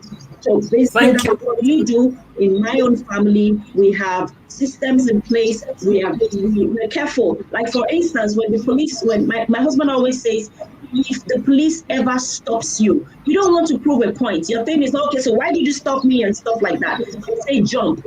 Your question should not be, why do you want me to jump? It should be, how high do you want me to jump? So you have to, because I always say to my kids, we crossed the Atlantic Ocean to come here. There is a reason why we came here. And the reason, again, should be beyond us. We should start taking the attention away from us, or just that thinking of the mindset of, I'm just here to amass wealth. I'm just here to just have the good things of life and everything. We should take the focus away from us and start looking at the greater good of the community. Community here meaning our community and our nation, because I say again, as immigrants, for the most part, especially maybe in a place like the United States, we look good as individuals. Most of us, we have nice homes, we have nice cars and everything, but collectively, as a nation, as a continent, we do not look good. And we need to start remembering that and taking steps to ensure that we're working towards the greater good of our nation and our continent.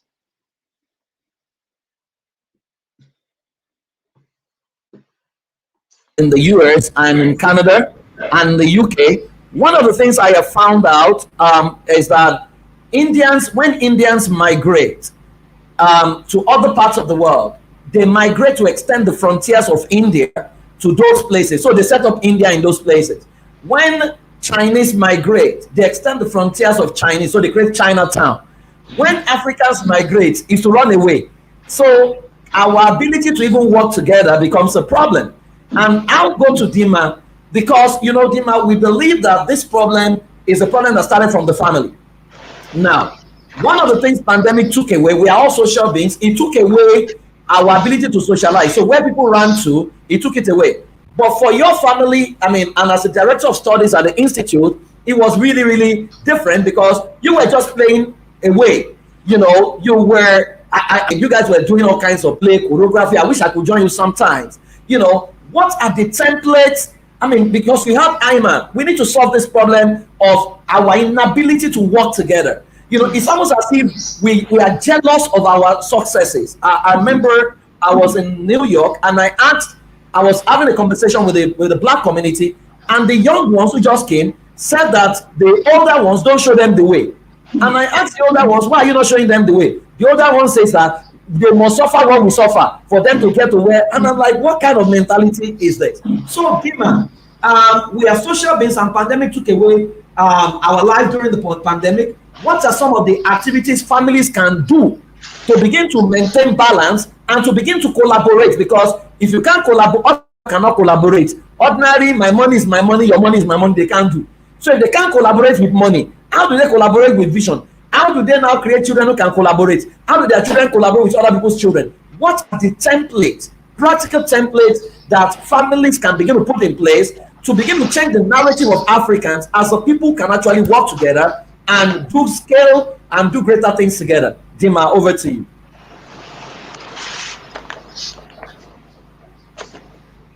Your audio.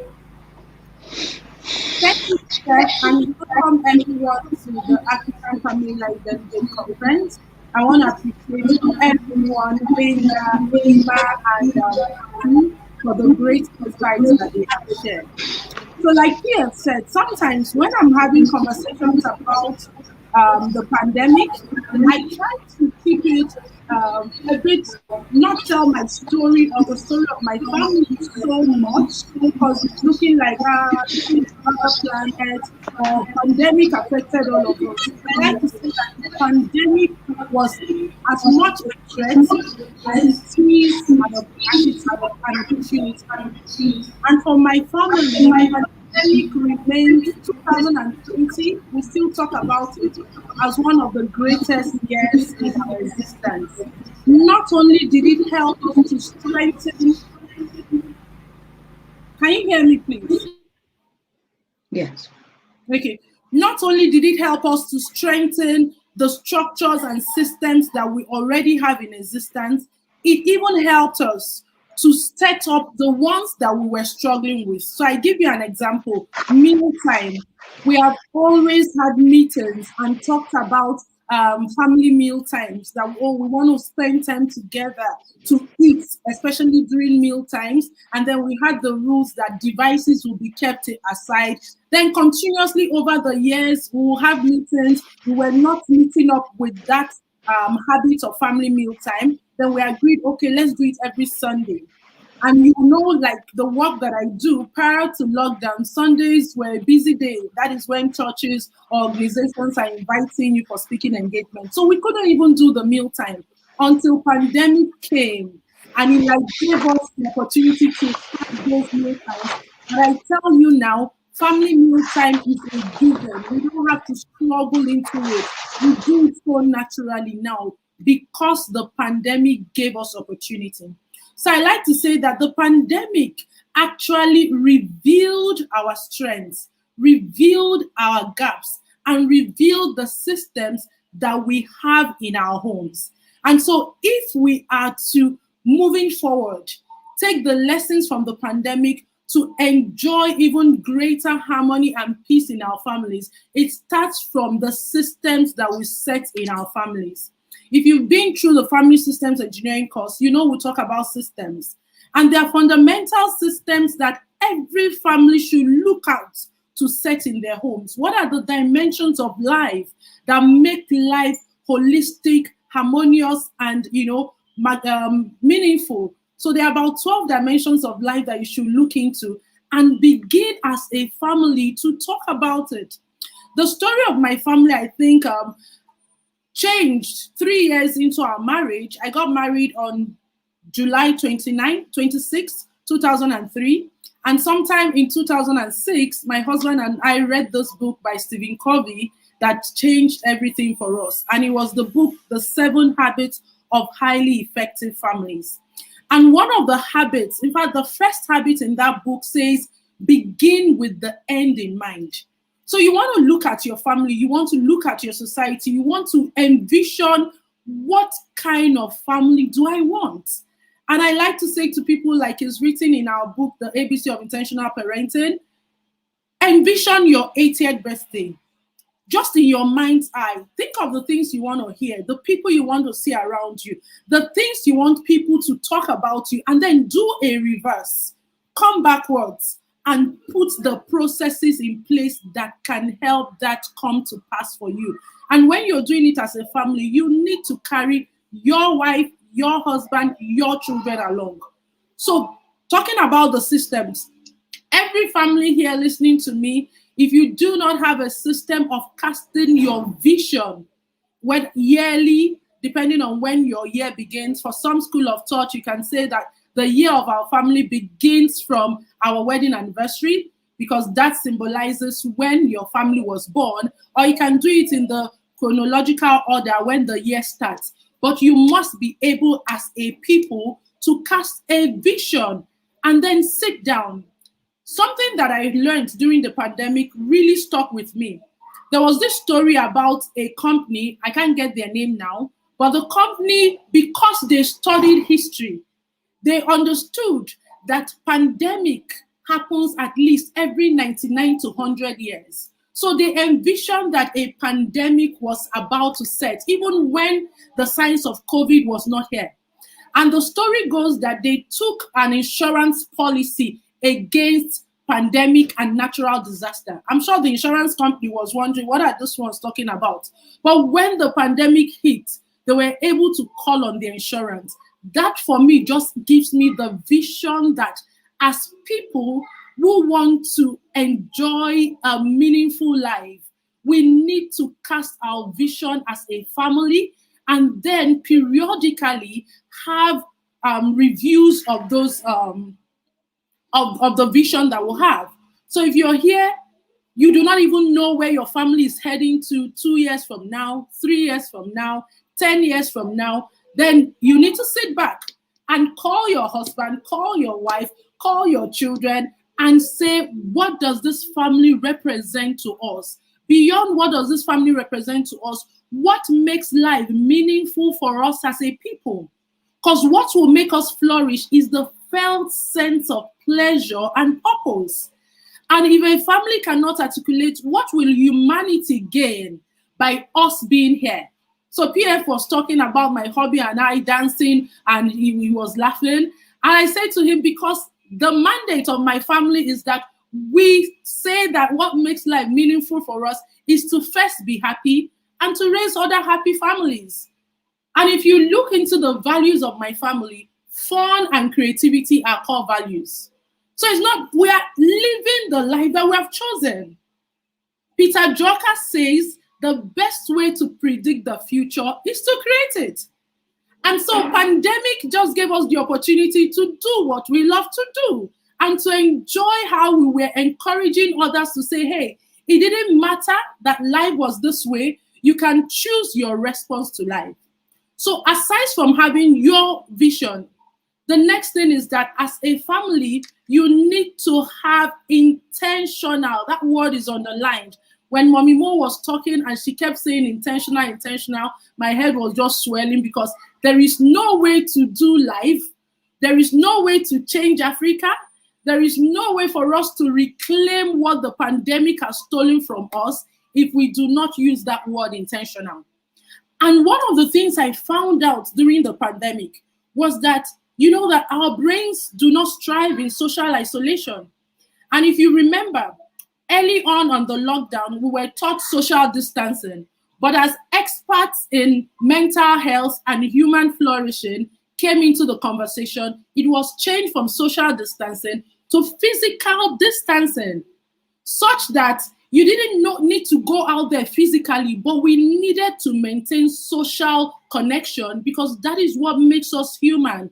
Our brains do not like uncertainty. So even the question of lockdown had negative impact on our well-being because the brain wants to know what is happening next. So the state of uncertainty is not healthy. Then the state of social isolation was also not healthy. And so it was important that people began to look at ways to stay socially connected. For me, particularly my maternal home, my parents' wedding and 50th wedding anniversary was during the lockdown. And of course, in our typical way, we wanted to do a Wambe, we wanted to party, but we couldn't. So we had their 50th wedding anniversary on Zoom with members of my family in different locations, you know, coming together and having a great time.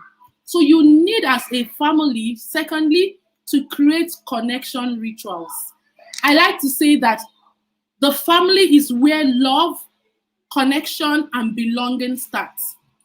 And if we do not feel connected in our families, we can't connect. So PF was talking about collaboration. How can a child collaborate in school when at home he's just told what to do by his father? The mother just comes. Even some mothers do not even have a voice to contribute to what is happening in their homes. So your child cannot collaborate. He goes out there, and we as the parents, you know, I once shared a story of where my daughter was transitioning from primary school to secondary. And so we're asked to do video recordings to wish them what we wanted them for the next life.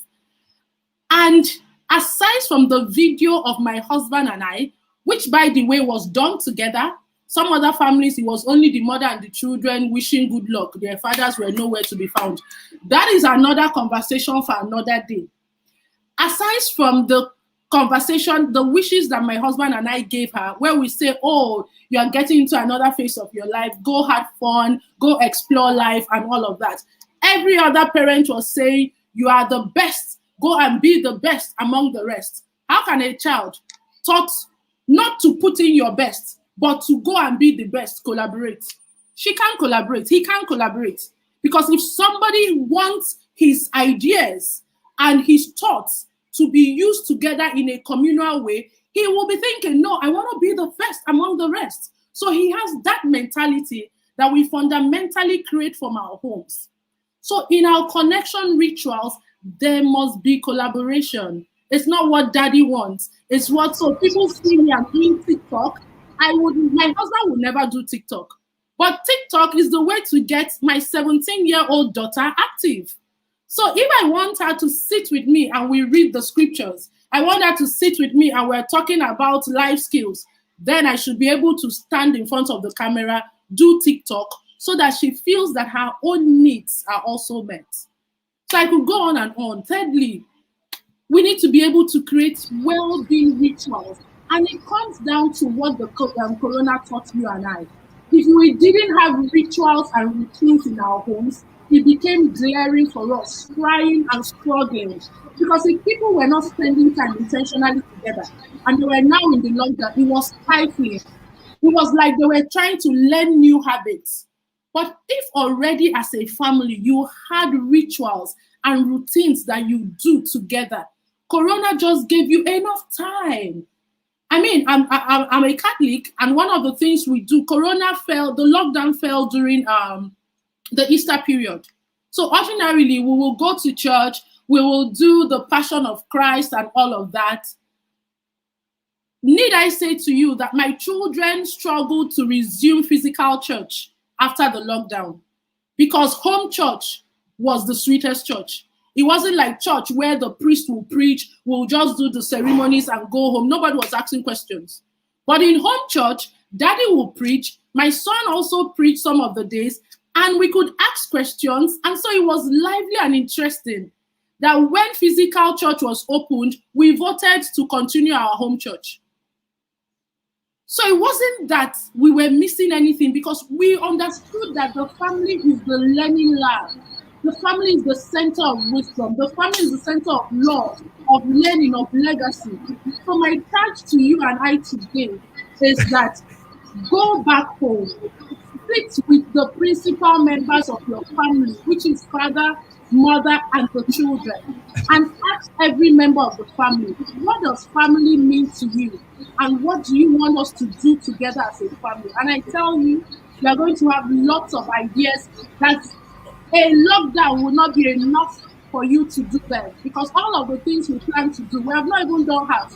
Lockdown finished, and we are still scraping it small. So it is possible that with intentionality, anything is possible. Thank you, Dima.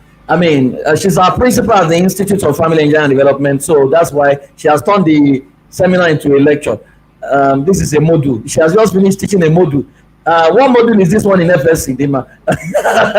Family wellness. Family wellness. Okay, family wellness. Okay, thank you very much, Dima. She can go on. I mean, she's almost like me in a lot of things. I mean, once you give us the mic, we don't know when to stop. Okay, so I'll go back to Benga. Benga, what is the new template for work? I mean, because people talk about work-life balance, I don't think it exists. I think it's about work-life integration, right? What is the new template for work and life integration? And in your opinion, how can organizations start to pay attention to the family wellness of their workers? You know, because sometimes we work from home. There's a lot of pressure, and you have a mother, as someone is asking for attention, the boss is on her neck at work. You know, it's almost as if HR is to fire and hire. You know, they don't even care. You have a high performing staff who is going through divorce. You are not aware. Her performance is dropping. You are threatening her with sack. I'm going to sack you. I'm going to sack you. You know, what should it be? I mean, I know a lot of employers are listening to you, Benga. What is the new template for work-life integration? Especially now that a lot of families are families in diaspora, one of the members of the family is in Nigeria or whatever. You know, what should it be? And what conversations should we begin to have? Okay, thanks a lot. So I'll be very careful. I am not a principal, so I'll try to key points. So please, Chris, you need to stop me because you just touched on something that is very dear to my heart as well, and I can go on and on. But my advice to everyone listening would be, again, we are dropping pointers, and so go ahead, do your research, and more importantly, start acting on one or two of these areas so you can create some sort of momentum around the changes that you need to pick up at work. There are a few things I want to say. First off is to everyone listening to me, I believe a number of us that are on this session today are practitioners of the family life systems. So please, a client call from me on behalf of organizations in Nigeria and across Africa and HR folks. Can you please start creating solutions that are meant for B2B and B2G clients?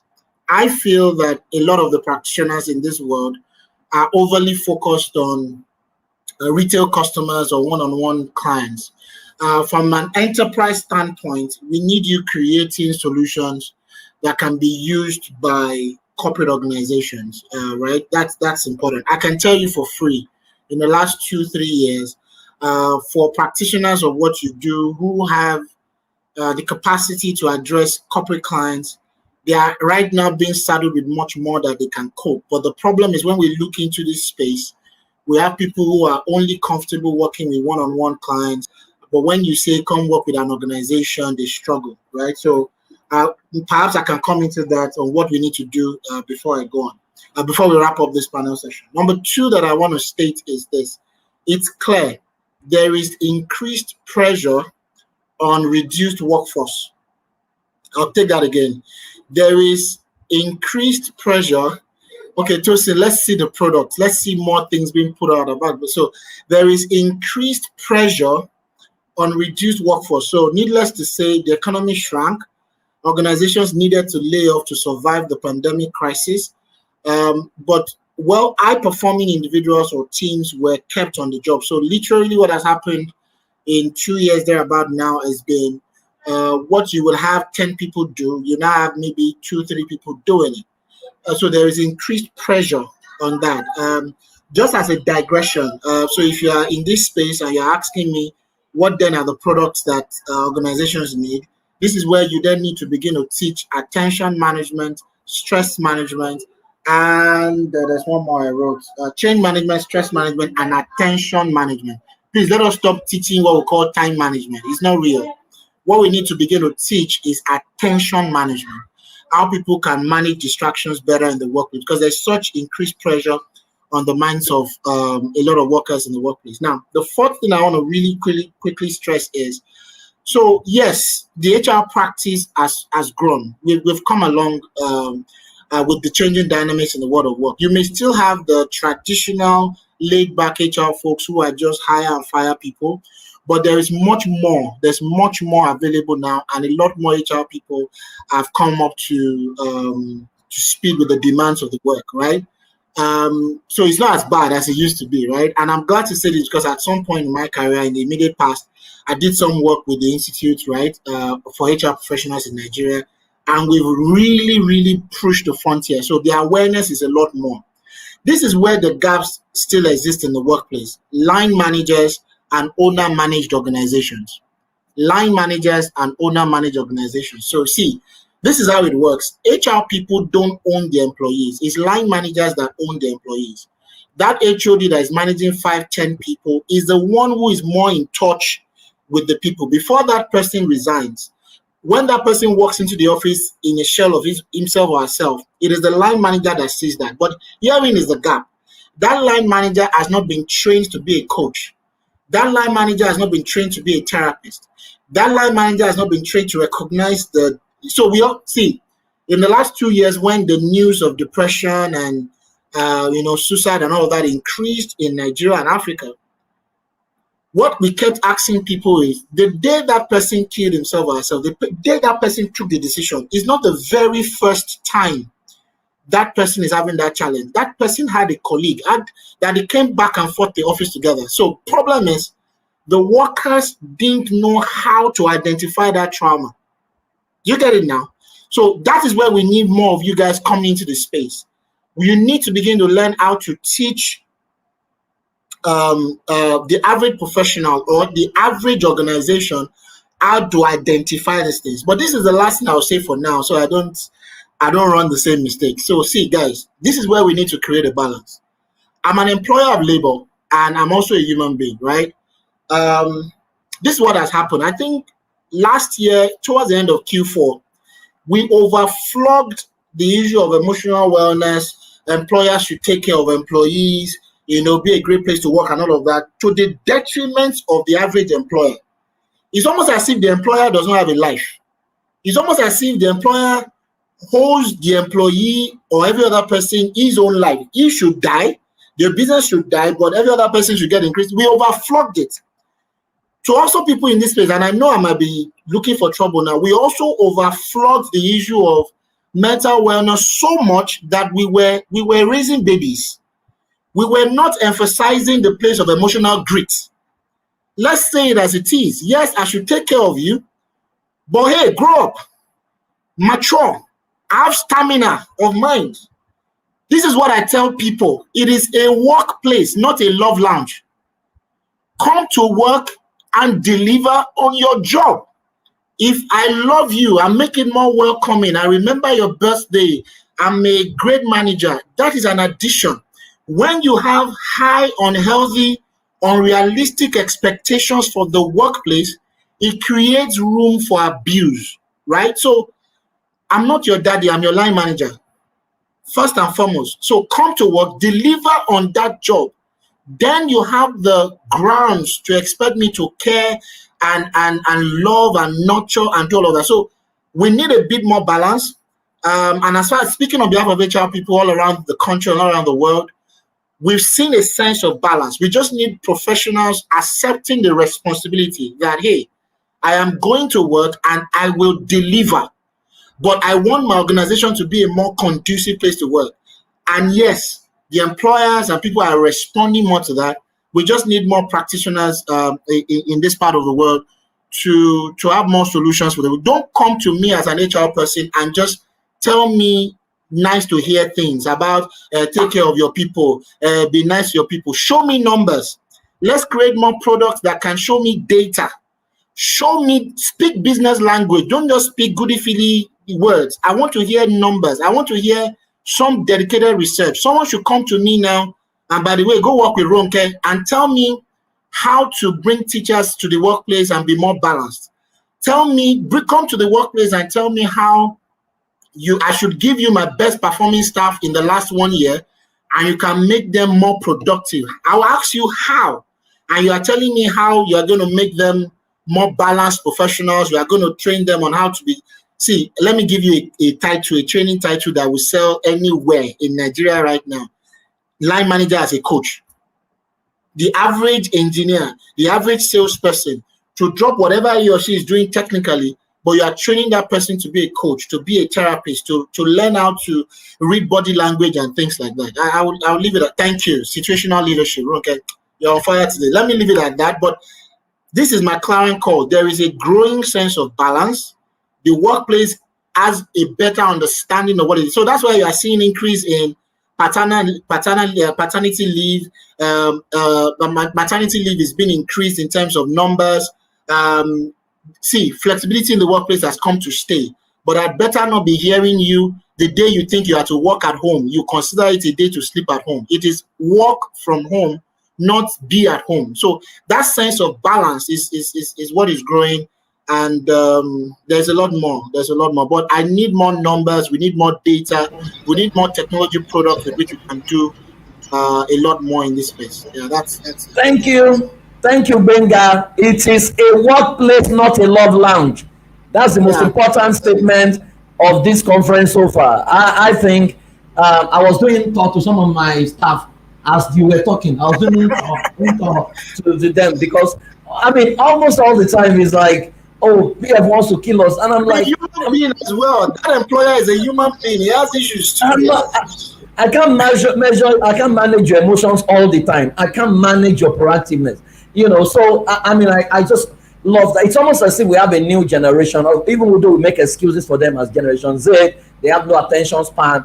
It's almost like we're not making excuses for a lot of mediocrity and a lot of I kudos to you. It's a workplace, not a love lounge. We can create a love lounge where we go and lounge and put the man in charge of the love lounge to be lounging us and teaching us dance step. Okay, thank you guys. Unfortunately, my time is up. So I'll just quickly go to Boku and Anime and one more question, then I'll take your final word. Boku, how can families continue to leverage technology to provide support for their members, especially you and moms? You know, moms are a lot of moms in the UK. I mean, you know their realities, they're stressed. You know, so how can we, leverage technology now? Because for me, I've used a lot of technology because I have to keep in touch with my family. One of the practical things that people can, we know technology also has its downside. When everybody now holds iPad, they may not socialize. You know, in summary, what do you think families need to begin to do, especially for families who live in the UK? Thank you so much, PF. Like you said, this has exposed all of us to looking for new ways of doing things. And I really want to celebrate what Benga said about, the workplace and the fact that emotional grit. What we have realized is that, I keep telling people around me that it's like resilience is missing. The pandemic has exposed us to realize that a lot of us have become so comfortable, so, I don't know, just not strong enough to be able to say that, in resilience, what I see is having it's almost like you have a scale. And in that middle of the scale, a scale that goes up and down, you can either choose to focus on the negatives or choose to use the positive. So I'll use a very good example. When COVID hit, people could have decided that all I'm going to do is listen to the news. Oh, there's no vaccine, the number of people dying, and all of that. And you see, when you do that, what it does to you is that it begins to drop. You focus so much on the negative that it begins to drop even your own ability to pull through. But rather than that, you can say, oh, COVID has hit. You know what? I've been working 10 years and I've never really spent time, like Dima said, family meals and all that. That's the opportunity for me to do what? Get to know my family better, spend time with my kids. And you know what? On the positive side, it begins to go down. It begins to, you use all the situation for your good. So even though COVID hit, it was an opportunity for me. I've attended conferences that in my wildest dreams I probably wouldn't have.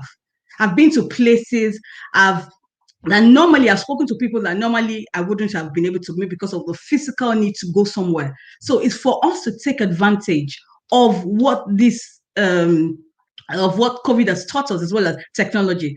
There's a lot that is happening in the UK. For the UK now, before we couldn't see, our GPs have to be physically in a place for us to see them. But now GPs work from home. There's an opportunity for them to be able to. And guess what? What we also realized is that when pandemic, because for us, essential workers were more than 50% of essential workers were women.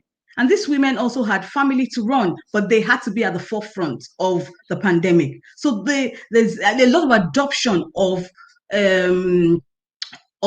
technology to be able to. So there were women who were working and had to be communicating with their kids at home. But the good thing that the government did here was that, there was a need for them to ensure that children of essential workers were still able to go to school. So they provided that support. So, in all of this, yes, we've had downtimes, but it's maximizing the opportunities that are available to us, either as mothers, as people in the workplace, or generally in the world, to now say, yes, this has come, but guess what? That means there's something that we've been missing out that technology could have provided or helped us. There's so many opportunities. The opportunity for us to grow, personally develop. You can be here and taking courses from all over the world. There's opportunities for us as mothers, parents, or just as individuals, to open up telecare, telehealth. So someone who is in Nigeria, for instance, who is not too sure of the help I'm getting from a consultant, you can do telehealth where you have virtual care. You can consult, have 1, 2, 3, 4 more people to confirm the same thing as doctors. There's opportunity for virtual counseling. You can easily get access to a wide range of support. PF, you've been talking about this period that you've worked the hardest, the most, where you have clients across the globe, and you know what, you've been able to reach the world. You've been able to tell us about raising families. The FSC has become stronger. The message has been out there. Everybody's getting to know more. So it's a chance for us all to use what we have. Dima talked about connection earlier on. This is that chance where ideally when people are doing birthdays, you have to maybe be physically there. This is time for us to plan. When it's people's birthday, call them up, have that virtual parties, celebrate people, do virtual tours, virtual dates, hangouts, and it's just a time for us to make sure that even though the pandemic has come, it has hit us, but we can use technology in so many ways that will be of benefit to all of us. I can go on and on, but it's just that opportunity for us to say the positive side of what the technology offers, either to your family as individuals or to the world at large. Let's use it to the best of what we can, and we would see a lot of transformation happen. Thank you. Now I'll go to Ima. Ima, you touched on a very deep issue: the fact that African families can work together over there in diaspora, and that's the thing. I've done my study. Africa used to have a place that they call Black Wall Street, sometimes ago, somewhere in Tulsa, Oklahoma, many years ago, and they built their banks, they built all kinds of things. Then one day, black boy fought with a white boy, and the white governor leveled the entire space, and that was the end. And since then it became very tough for Africans to collaborate and do things together. So you during the pandemic you took the FSC course, right? So what do you think we need to do, to begin to help? You mentioned a sort of an identity sense of how do we help the Black community over there in the US? How can we help? What do you think we need to begin? And some of them are listening to you from the US. How can we begin to collaborate? Even those of us in Africa, how can we collaborate with you to begin to create that sense of community? Fortunately, from the Institute, we talk about Ubuntu. How do we promote that ideology such that we now begin to see ourselves as one and scale up to do bigger things?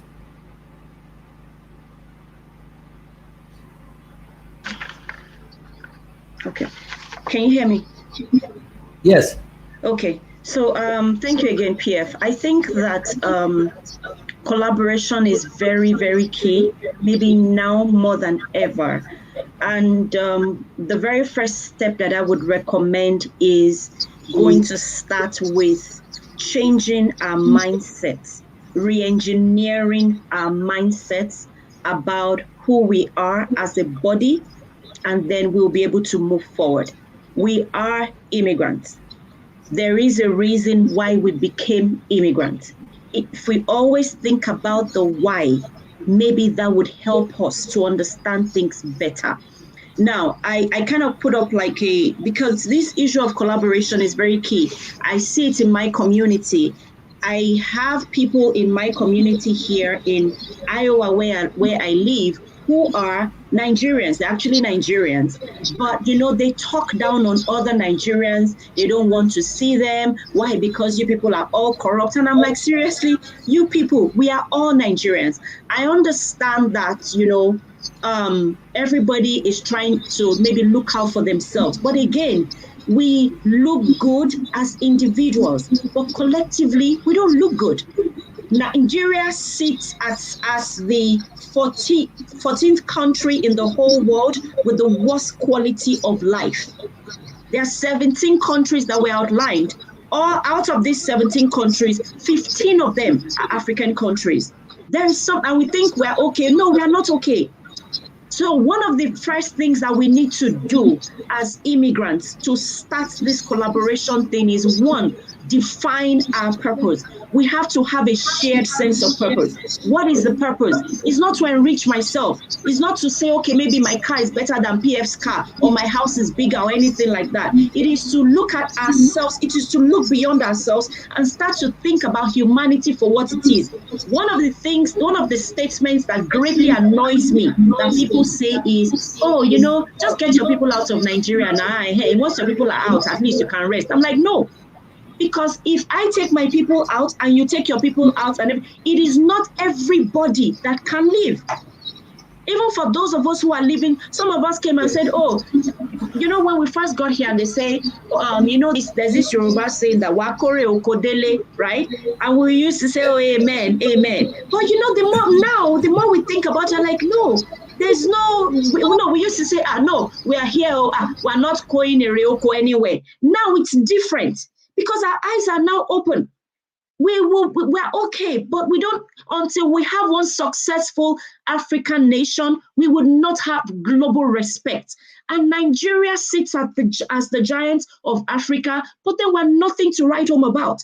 I live in the US, right here in the US, the American and the Nigerian embassies here is a complete mess. You cannot even go and get a passport. You have to pay somebody to get an appointment, because when you get on their website, there's no date. So you have to call somebody, and that one person will collect $200 from one person, including babies. So if I have a baby, a 7-month-old baby that needs a passport, I'll pay $200 for myself and pay $200 for that baby to get an appointment. And these are people who have lived in developed countries for years. We all go to the DMV where we get our licenses. We're not saying do something new. We're saying let us copy. It's a mess. So we need to start when we come together. It is not for me to show you that, oh, I dare pass you. No, we should leave that level by now, because globally we don't look good. So we need to start having conversations. We need to put sentiments aside and start having real, truthful, objective conversations with ourselves about how to fix our own. If at the end of the day, they say, okay, you know what, everybody go home. What do we go back home to? Everybody is living. A lot of people are living. Let me not say everybody is living, but it's not everybody that can live. There's some children in rural places and everything that maybe do not even have an uncle, an auntie, a mother, or somebody that can file for them. We need, Africa is ours. That's where our roots are. We cannot afford to leave that country in ruins. So it's one, we have to start defining our purposes. Two, you see this hierarchy thing that plays out in different ways. It's a problem. I'm better than you. I'm older than you. I'm your senior. Why would you talk to me like that? We don't achieve anything that way. We don't. So we all have to calm down, get off our high horses and say, okay, you know what? When we're collaborating, everybody has something to bring to the table. I'm shocked when I still see Nigerians say, oh, what does she do? She's a cleaner. No, in the US, there's dignity of labor. Every single job matters. You don't look down on anybody, but you'll still see some of us, Nigerians especially, oh, she's just a cleaner. She's just a caterer. No, we should have ditched that mindset a long time ago. So now is the time when we have to start looking at those things to know that we need to unlearn a lot of things. We need to relearn a lot of things. And there are a lot of things to learn. Most of us, we're very well educated. So we have masters, we have PhD, and we think, oh, because of that, that's all. There are lots of Nigerians in Harvard and everything. We're still importing pizza from Nigeria, from the UK to Nigeria. Toothpicks, we are not producing. Nothing. Everything is imported. It's a shame.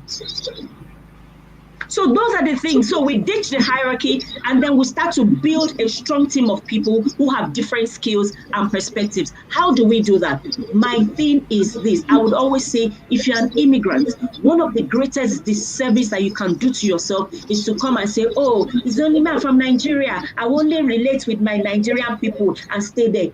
We will not grow. That's why we're not growing. You won't grow that way. Nobody grows by staying in just that same place. You said your Igbo people that will say, oh, because they are not good. What are they doing? What are Igbo people doing? What do they know that I don't know? Because we have PhD. It's not by PhD sometimes.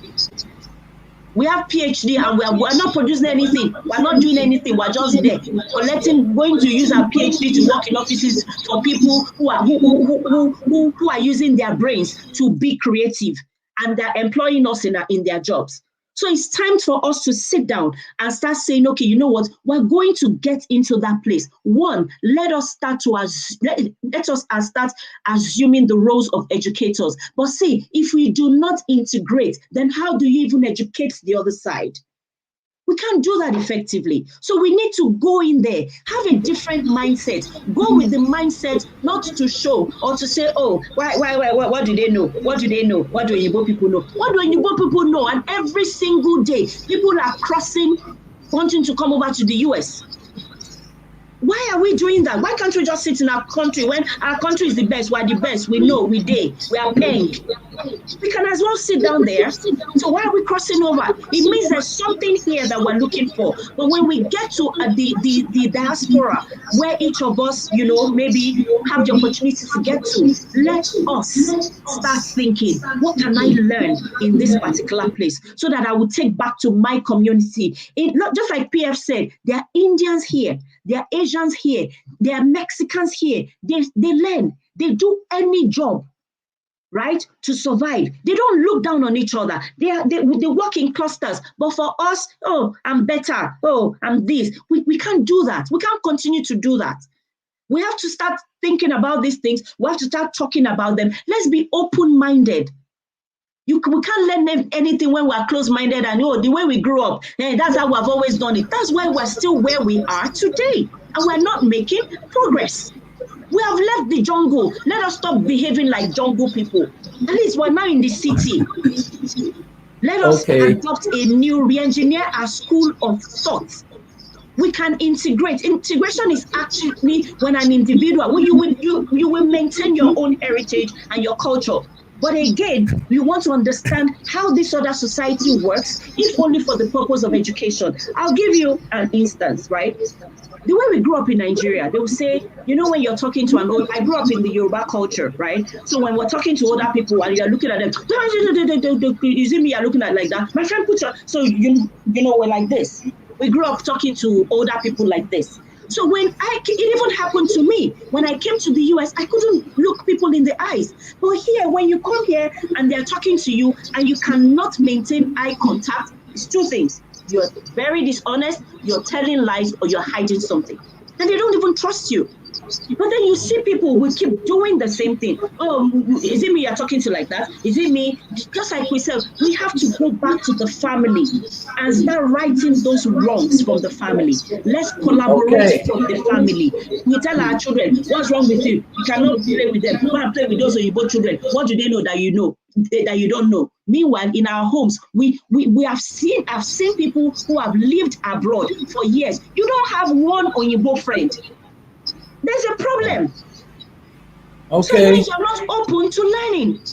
I'm not saying they should be your best friend. They even do relationships and friendships differently. They are not like us. Oyinbo people can see you today and tell you their secret and everything. Oh, hi, oh, yeah. And they see you the next day and they act like they have never seen you before. It's a culture. Okay, so we need to start breaking these things down and start seeing things for what they are if we are ever going to make progress. We'll say it takes a village to raise people. Who are the people in our village? Good. Aima, can you hear me? Yes, Can I you hear can me? hear you, sir. Thank you very much. Ima, I've heard you say we, they. So I'm going to give you a challenge, Ima, since you're a Yes, sir. practitioner of family system engineering. Yes. This time or next year, you need to show me 100 people you have raised who think like you. And that same thing goes to you, Boku. So Boku is in the UK. Fortunately, there are about 6 or 7 of family life practitioners in the UK, right? There's a group called Quakers. Quakers were the ones who created Cadbury. They were the ones who know Nike. Quakers groups are the ones who created Pennsylvania. Quakers are the ones who created Amnesty International. Quakers are the ones who own Sony. Just a small group who meet to say we're going to make a difference. So we don't need everyone. We just need to model it. So Aima, you representing US plus Mrs. Salari, I can see out there. You need to start having a meeting, and if you raise 100 people who think like this to say we're going to extend the frontiers, we're going to redefine who an African is. I think that would have been a major project against next year's conference, and you come and present your report. Boku, the same thing, right? I know you deal with mothers. We need to add fathers to them, and I need to see that result within the next 1 year. Okay, so that it's not the talk show in this conference. We launch practical projects that we can measure. I hope we're good with that. Okay. Ronke Posh, I can see you creating trouble since 1709. All your comments I'm reading. Okay, Dima, I will give you 2 minutes. Can you give us practical exercises that, because there is a lot of fear. I mean, someone was analyzing that COVID in Nigeria, less than 3,000 people die. But the way the noise went, you would have thought that 300,000 people died in Nigeria, as in documented, less than 3,000. But media, everybody, COVID. Meanwhile, malaria is killing more people actually. So there's a lot of fear. What are the activities, exercises, maybe 2 or 3 exercises within 2 minutes that people can begin to do, Dima, from now to promote their wellness, become happy, become like you, queen of happiness? 2 things or 3 things? 3 things to deal with fear is what I'll focus on, because I can't do 2 minutes on happiness. So what really we are afraid of is not the fear, we are more afraid of not being able to handle the fear. So the corona, with the lockdown and uncertainty, the fear is not, hey, is what will I do? I don't have the skills to handle this. So what that brings up, it brings up anxiety, it brings up worry. So 3 things I would say for people who, to experience more inner peace and deal with their fears. First thing is that do not seek to address the things that cause you worry every time. So you want to create a time you worry. So, and let it be a consistent time. So if it is by 4 p.m. every day, you want to attend to all of the thoughts in your head that cause you worry, that is when you should do that. And anytime outside the 4 p.m. that worry thoughts come or fear comes up for you, you want to say to your brain, I'm not going to deal with this now. Let's talk about it at 4 p.m. We know from research that it immediately diffuses the fear and the anxious thoughts. And then during the time you want to worry, you can now go to number 2. Think about what is the worst that can happen. You can practice the worst case scenario. What's the worst that can happen if this thing I'm afraid of comes to pass? What is the best that can happen? And really get creative when you're thinking of the best thing. Then what is the most likely thing to do? Because at that moment where you sit down to think of this, your fears, number 1, we know that the things we fear, more than up to about 97% of them never come to pass. And even the 3 that come to pass, we can handle it, okay? So if you do this, then you want to act on your most likely. And thirdly is that you want to reframe what you're afraid of. That thing that you're feeling, oh, I can't deal with it. Tell yourself, I can handle it. And that is how you build mental resilience. But in the moment when the fear grips you, you want to practice what Queen Iwo taught us in the morning. Use your breath to calm yourself. So the breathing exercise of 4-7-8, where you have 4 inhales, you hold your breath for 7 counts, and you exhale everything completely in 8 counts. You do that for 3 to 4 seconds. It will help you to calm your brain, activate your prefrontal cortex so that you can think and really use the fear for the purpose of fear, which is to problem solve. So that in a nutshell can help us deal with fear and increase our sense of inner peace and well-being. In 2 minutes, one box of ice cream for you. Okay, so Dima, your own challenge is you need to cover Africa, right? So your job will be within the next 1 year. You need to establish presence of your family systems across African countries. Okay, so that's your challenge against next conference. Okay, so someone is asking, what about Canada? We have coverage in Canada as well, but we just need to organize them. We have people I'm one leg in Canada, one leg in Nigeria, so I'm part of Canada contingent as well. But we need to do this for ourselves. I'm excited that UK people have taken the challenge, US have taken the challenge, Nigeria, let us take up that challenge as well. There's a whole lot we can do together and become a brand new people, right? No, government is not going to do it. President Buhari came out from a family. How was he raised? All our so-called leaders, how were they raised?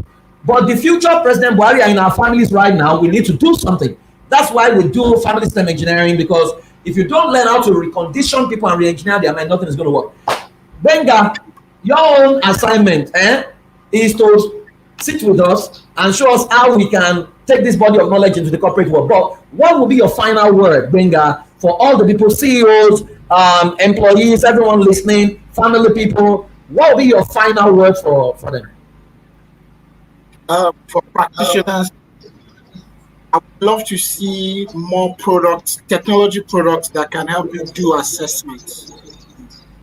So if I come to you now and I say, I know my people are stressed, all my employees in the organization are all stressed, and you run a stress identification survey, something like that everybody can, or I want to check the temperature in a particular department. So for instance, if I'm dealing with attrition, I have 5,000 staff, but each time 10 people resign, 8 are from one department.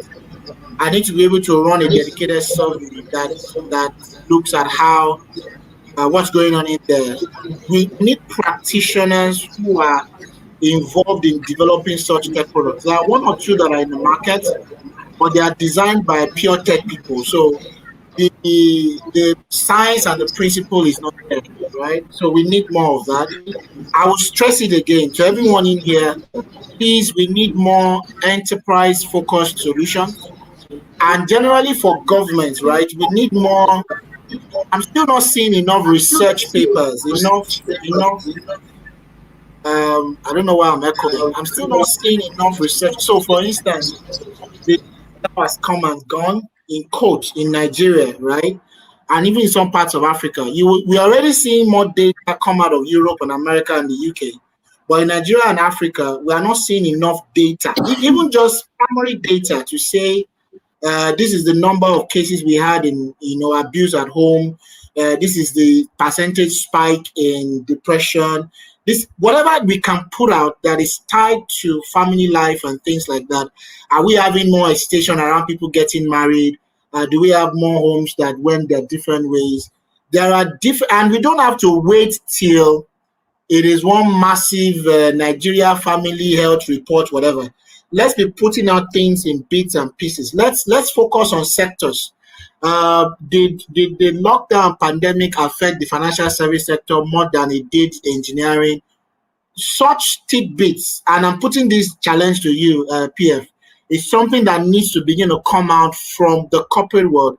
Because without that, in fact, for next year's conference, a target I'll give you two. We need 2 CEOs coming to speak here. Business people who don't understand all the science and all these things that we are saying, who don't speak our language, let them come tell us their own language. When a CEO is under pressure from the board and you want him to do stress management, you have to understand his own concerns because I think we are creating solutions for problems we don't well understand. So we need to open up this community to the world that we want to serve. Let's have more business. See, I can almost predict 80% of the attendance in this conference, we are speaking to ourselves. So let us organize business meetings where we are asking HR people, CFOs, engineers to come. I've heard someone say now that fathers don't join in the games and all of that. We have our reasons. Bring us into the meeting and hear our problems. The better understanding you have of the problems you have in the business world, the better your probability of creating solutions. That's what I would like to leave here. That's it.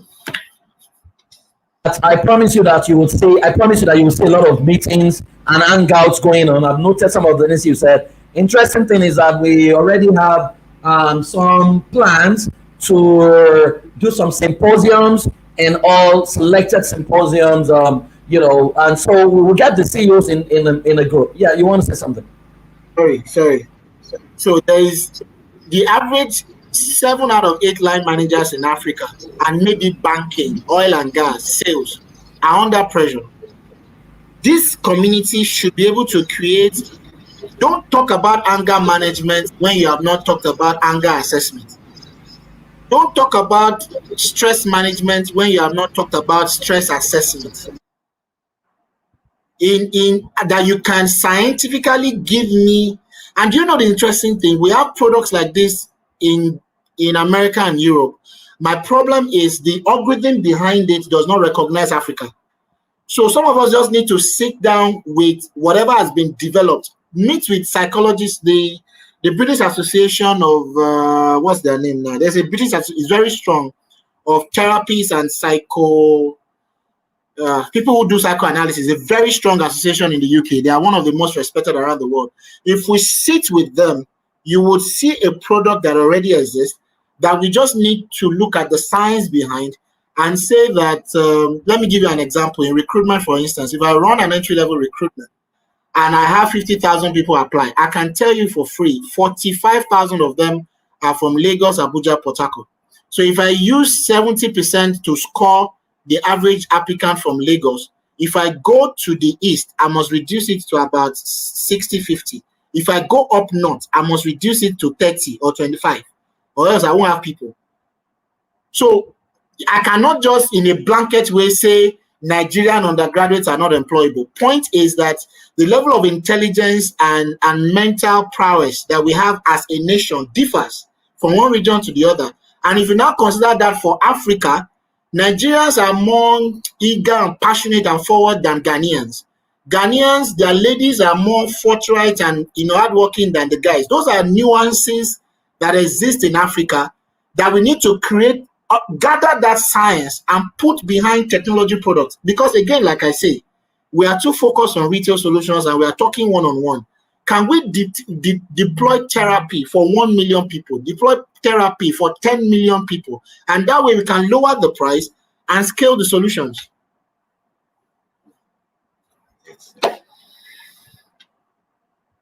With corporate organizations, some of us already work with corporate organizations, so I can tell you that we have corporate solutions that we can deploy. I speak for many of my colleagues. I know we do, but you have challenged us to do more research. I'm looking at one of our research project managers is sitting in front of me right now, and I'm looking at it and I'm saying, Shay, you don't hear. So, because we need to begin to gather data, which is very, very key. That's why the whole essence of creating family science engineering is data driven. We no longer, that's why when you come to us, anybody with a certification, we will not ask you, what did your husband do? What did your wife do? We'll first run an assessment. The assessment shows that sometimes the problem is in your childhood. The assessment shows it. It predated your marriage, right? And we begin to build from there, right? And that's one thing that would grow Africa. So I am so grateful. Benga, people are saying that all the panelists are round peg in round holes. I'm super. And that's what we decided to do this year, to say, nobody will come on this platform if not that they have earned the right to be on this platform. We will not use our platform to compensate friendship or anything. No, we need to begin to talk about real life issues, real life solutions, or else we'll become emotional and we'll fall into the same problems that we criticize others of. Thank you very much, our panelists, for joining us this year. God bless you. We have grabbed that incredible value. Benga, I will never forget the workplace It's not a love lounge. I've kept that one. I'll not forget it. I've told my people that's Monday morning meeting. Okay. Okay. Thank you, guys. Thank you, Aima. Thank you, Bokun. Thank you, Dima. I believe this time next year we'll have results social. God bless you all. Okay, so I'm going to hand over to TJ. This will be the final activity in the morning session. We are back at 4 p.m. when we welcome Patricia Omakil. Patricia is going to be joining us from the US. And then we have another panel. Panel is strictly about healing, template, neuroscience, play therapy, psychology, basic things we need to do to heal from grief therapy and all that we have. Thank you very much for the production team behind the scene. Dayo, Samuel, Fisayo, thank you so much. They're in the production room somewhere there. Emmanuel is somewhere around me. Thank you. Ebolomo is here. Momimo is sitting somewhere here. Thank you for the entire team. And walk around the clock, the tweeting team, the media team. We love you. We bless you. God bless you. Africa is going to be great. We're going to make it happen. We promise you. We're going to be the new definition of Africa, the new ancestors of Africa. You will no longer be Shango and Ogun and Amadio that people cannot approach. People will be approachable. We will deliver global solutions that can stand the test of time and that can live after us. Thank you, everyone. God bless you. CJ, take it away from here.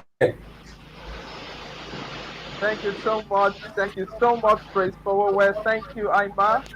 Thank you, Toyote. Thank you, Buku. Great to see everyone here. This session was on fire. Before we just run out, I want to call Dima back here. Our madam at the top, and my screen is at the center. So it's really my madam at the top. to just take us through FSC, what we do in the academy, and so that every person watching who's not a part of this can know how to dive in. Dima, over to you. Thank you, TJ. Thank you, everyone. That was a great conversation, and I totally enjoyed it. So we're talking about Africa. We're talking about reclaiming the ratio what we of lost. medical doctors to patients in Nigeria. Okay, just before that video comes, I wanted to just remind us that this workshop, this conference is put together by the Institute of Family Engineering and Development and Engineering. And there is one signature course. If you're listening to us and you're really passionate about yourself, your family, and Africa, and how we can re-engineer ourselves back to who we are and all that we are created to be, you want to check out the Family Systems Engineering Certification course. The link to check that out will be scrolling after this, my presentation. And what is that course about? It's just a way of you intentionally, we've been talking about intentionality here, intentionally creating the kind of family you want, and also going beyond your family to other families so that we can rebuild Africa together. So if you're interested in the Family Systems Engineering Certification course, that gives you the tools. When PF was talking, he talked about how when we sit with people, we don't just assume. There are psychometric tools and assessments that we administer, and that helps us to accurately diagnose what the issues might be with a person or with a couple or even with a family. And we have tested, proven templates that can help to, re-engineer the family back to bliss. So if you are an aspiring family life practitioner, or you are a teen coach, a parent coach, a marriage coach, and you do not want to continue to work with native intelligence, you want to check the link that will scroll down anytime from now and see how you can participate gladly. The Family Systems Engineering course is now available online, either as a personalized course or as a group class. So I'll hand over back to Dio, who would show us a short video about the Family Systems The Engineering. ratio of medical doctors. The ratio of medical doctors to patients in Nigeria is 4 to 10,000. But what is the ratio of family life professionals to families across Africa when many of the health issues people have are family crisis induced? The Institute of Family Engineering and Development is the premier institution for grooming the most effective family life professionals across the continent of Africa. In 4 years, we have trained 1,200 family life professionals who now practice across Africa, North America, and the United Kingdom. Our certification programs enables you accurately diagnose complex family life cases within 15 minutes using data-driven templates and create interventions that combine coaching plus therapy and strategy to assist your clients. For the best certification programs on family life, parenting, and effective children church system, kindly contact us at ekabo@ifedacademy.com or call 0706 809 9845. The Institute of Family Engineering and Development, grooming the most effective family life professional humanity deserves.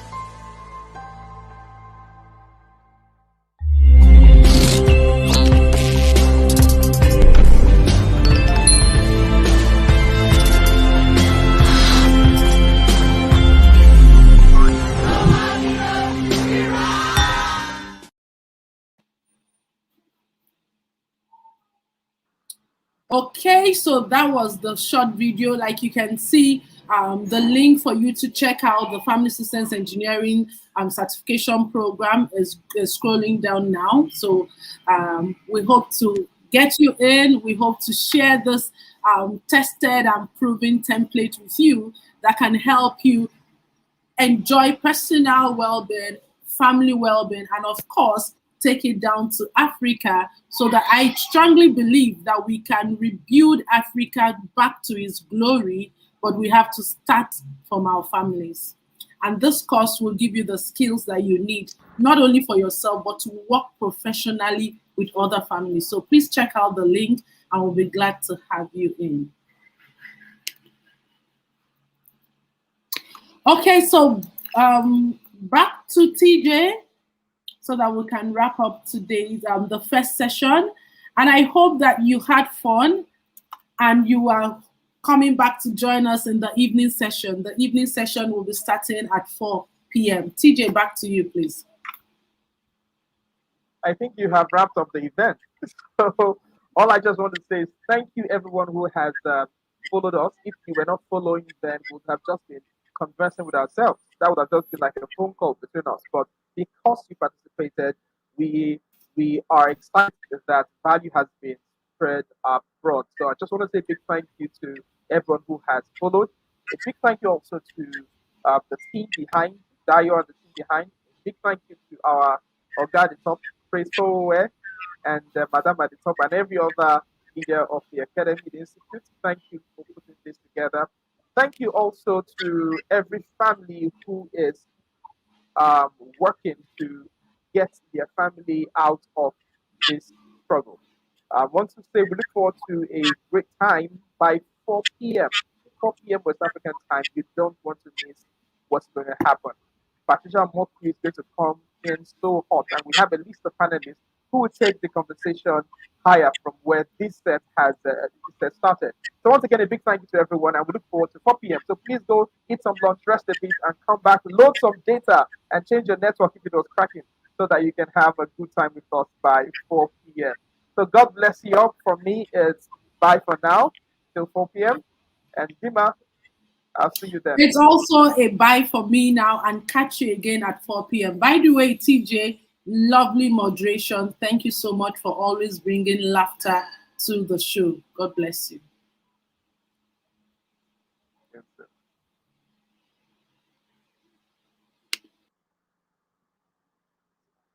Heat up some music. Heat up some music. It's no longer. Do you know what your child user's manual is? Okay, your child user's manual is a document that actually shows you on a sheet of paper everything about your child and how to get the best out of the child. It's the new rule of parenting, and it's called scripting. The old rule responds to your emotion. The new rule responds to system, because the enemies are no longer just human beings. The enemies are now systems. What will sabotage your parenting are no longer people you can see. They are systems that you can't see, that by yourself you bring into your home. Don't you want to know those systems? Don't you want to know how to raise children without yelling, without screaming, with a blissful disposition? Do you want to know how to collaborate with your children to help them become the best version of themselves? Then come to class with me for the next 1 month as we engage the new rules of parenting. The 18th century rule will no longer work in this new era because you're now dealing with Generation Z and Generation Alpha. Click on the link below. I have worked with over 1,000 parents and they have amazing testimonies. So if there's someone who deserves to be talking to you and showing you step-by-step process of how to get it done, it is Praise Forward. I look forward to welcoming you to class. Click on the link below and let's transform and script the future of our world. The ratio of medical doctors to patients in Nigeria is 4 to 10,000.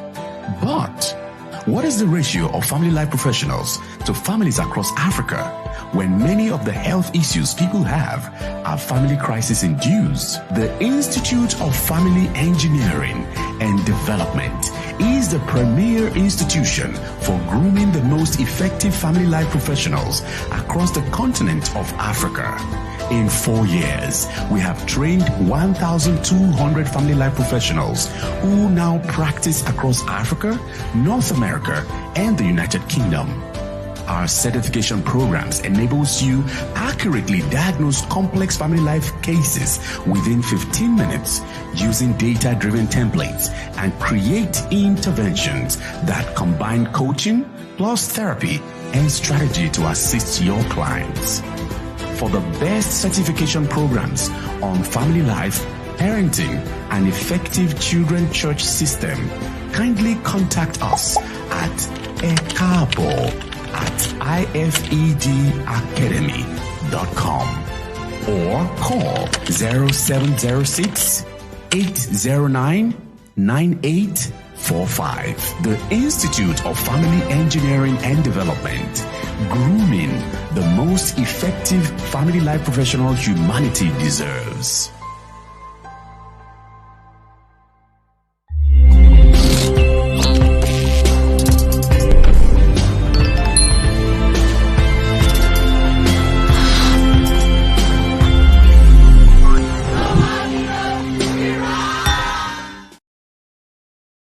It's no longer news that 1 in 4 girls and 1 in 6 boys experience child sexual abuse before age 18. And the age of sexual initiation and exposure to pornography has dropped to 7. Sex predators are not strangers. They are family members, neighbors, friends, people close enough to take advantage of the innocence and unawareness of a child. But help is here. The Child Power Project, featuring the Super Kids Guide by the Center for Sex Education and Family Life, has proven that empowering children with the right information and actions can help them recognize and kick out sex predators. In 2 years, more than 2,000 children in Nigeria and Cameroon have been empowered against sexual abuse. Our vision is to bring knowledge and intervention to 2 million children across Africa. With 2,500 naira and $7. You can make a world of difference. Join us today as we create a secured future in Africa. Kindly contact us at info@familycenter.org.ng or call 0803 932 4145. Together, we can build a child sexual abuse free Africa.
The ratio of medical doctors to patients in Nigeria is 4 to 10,000.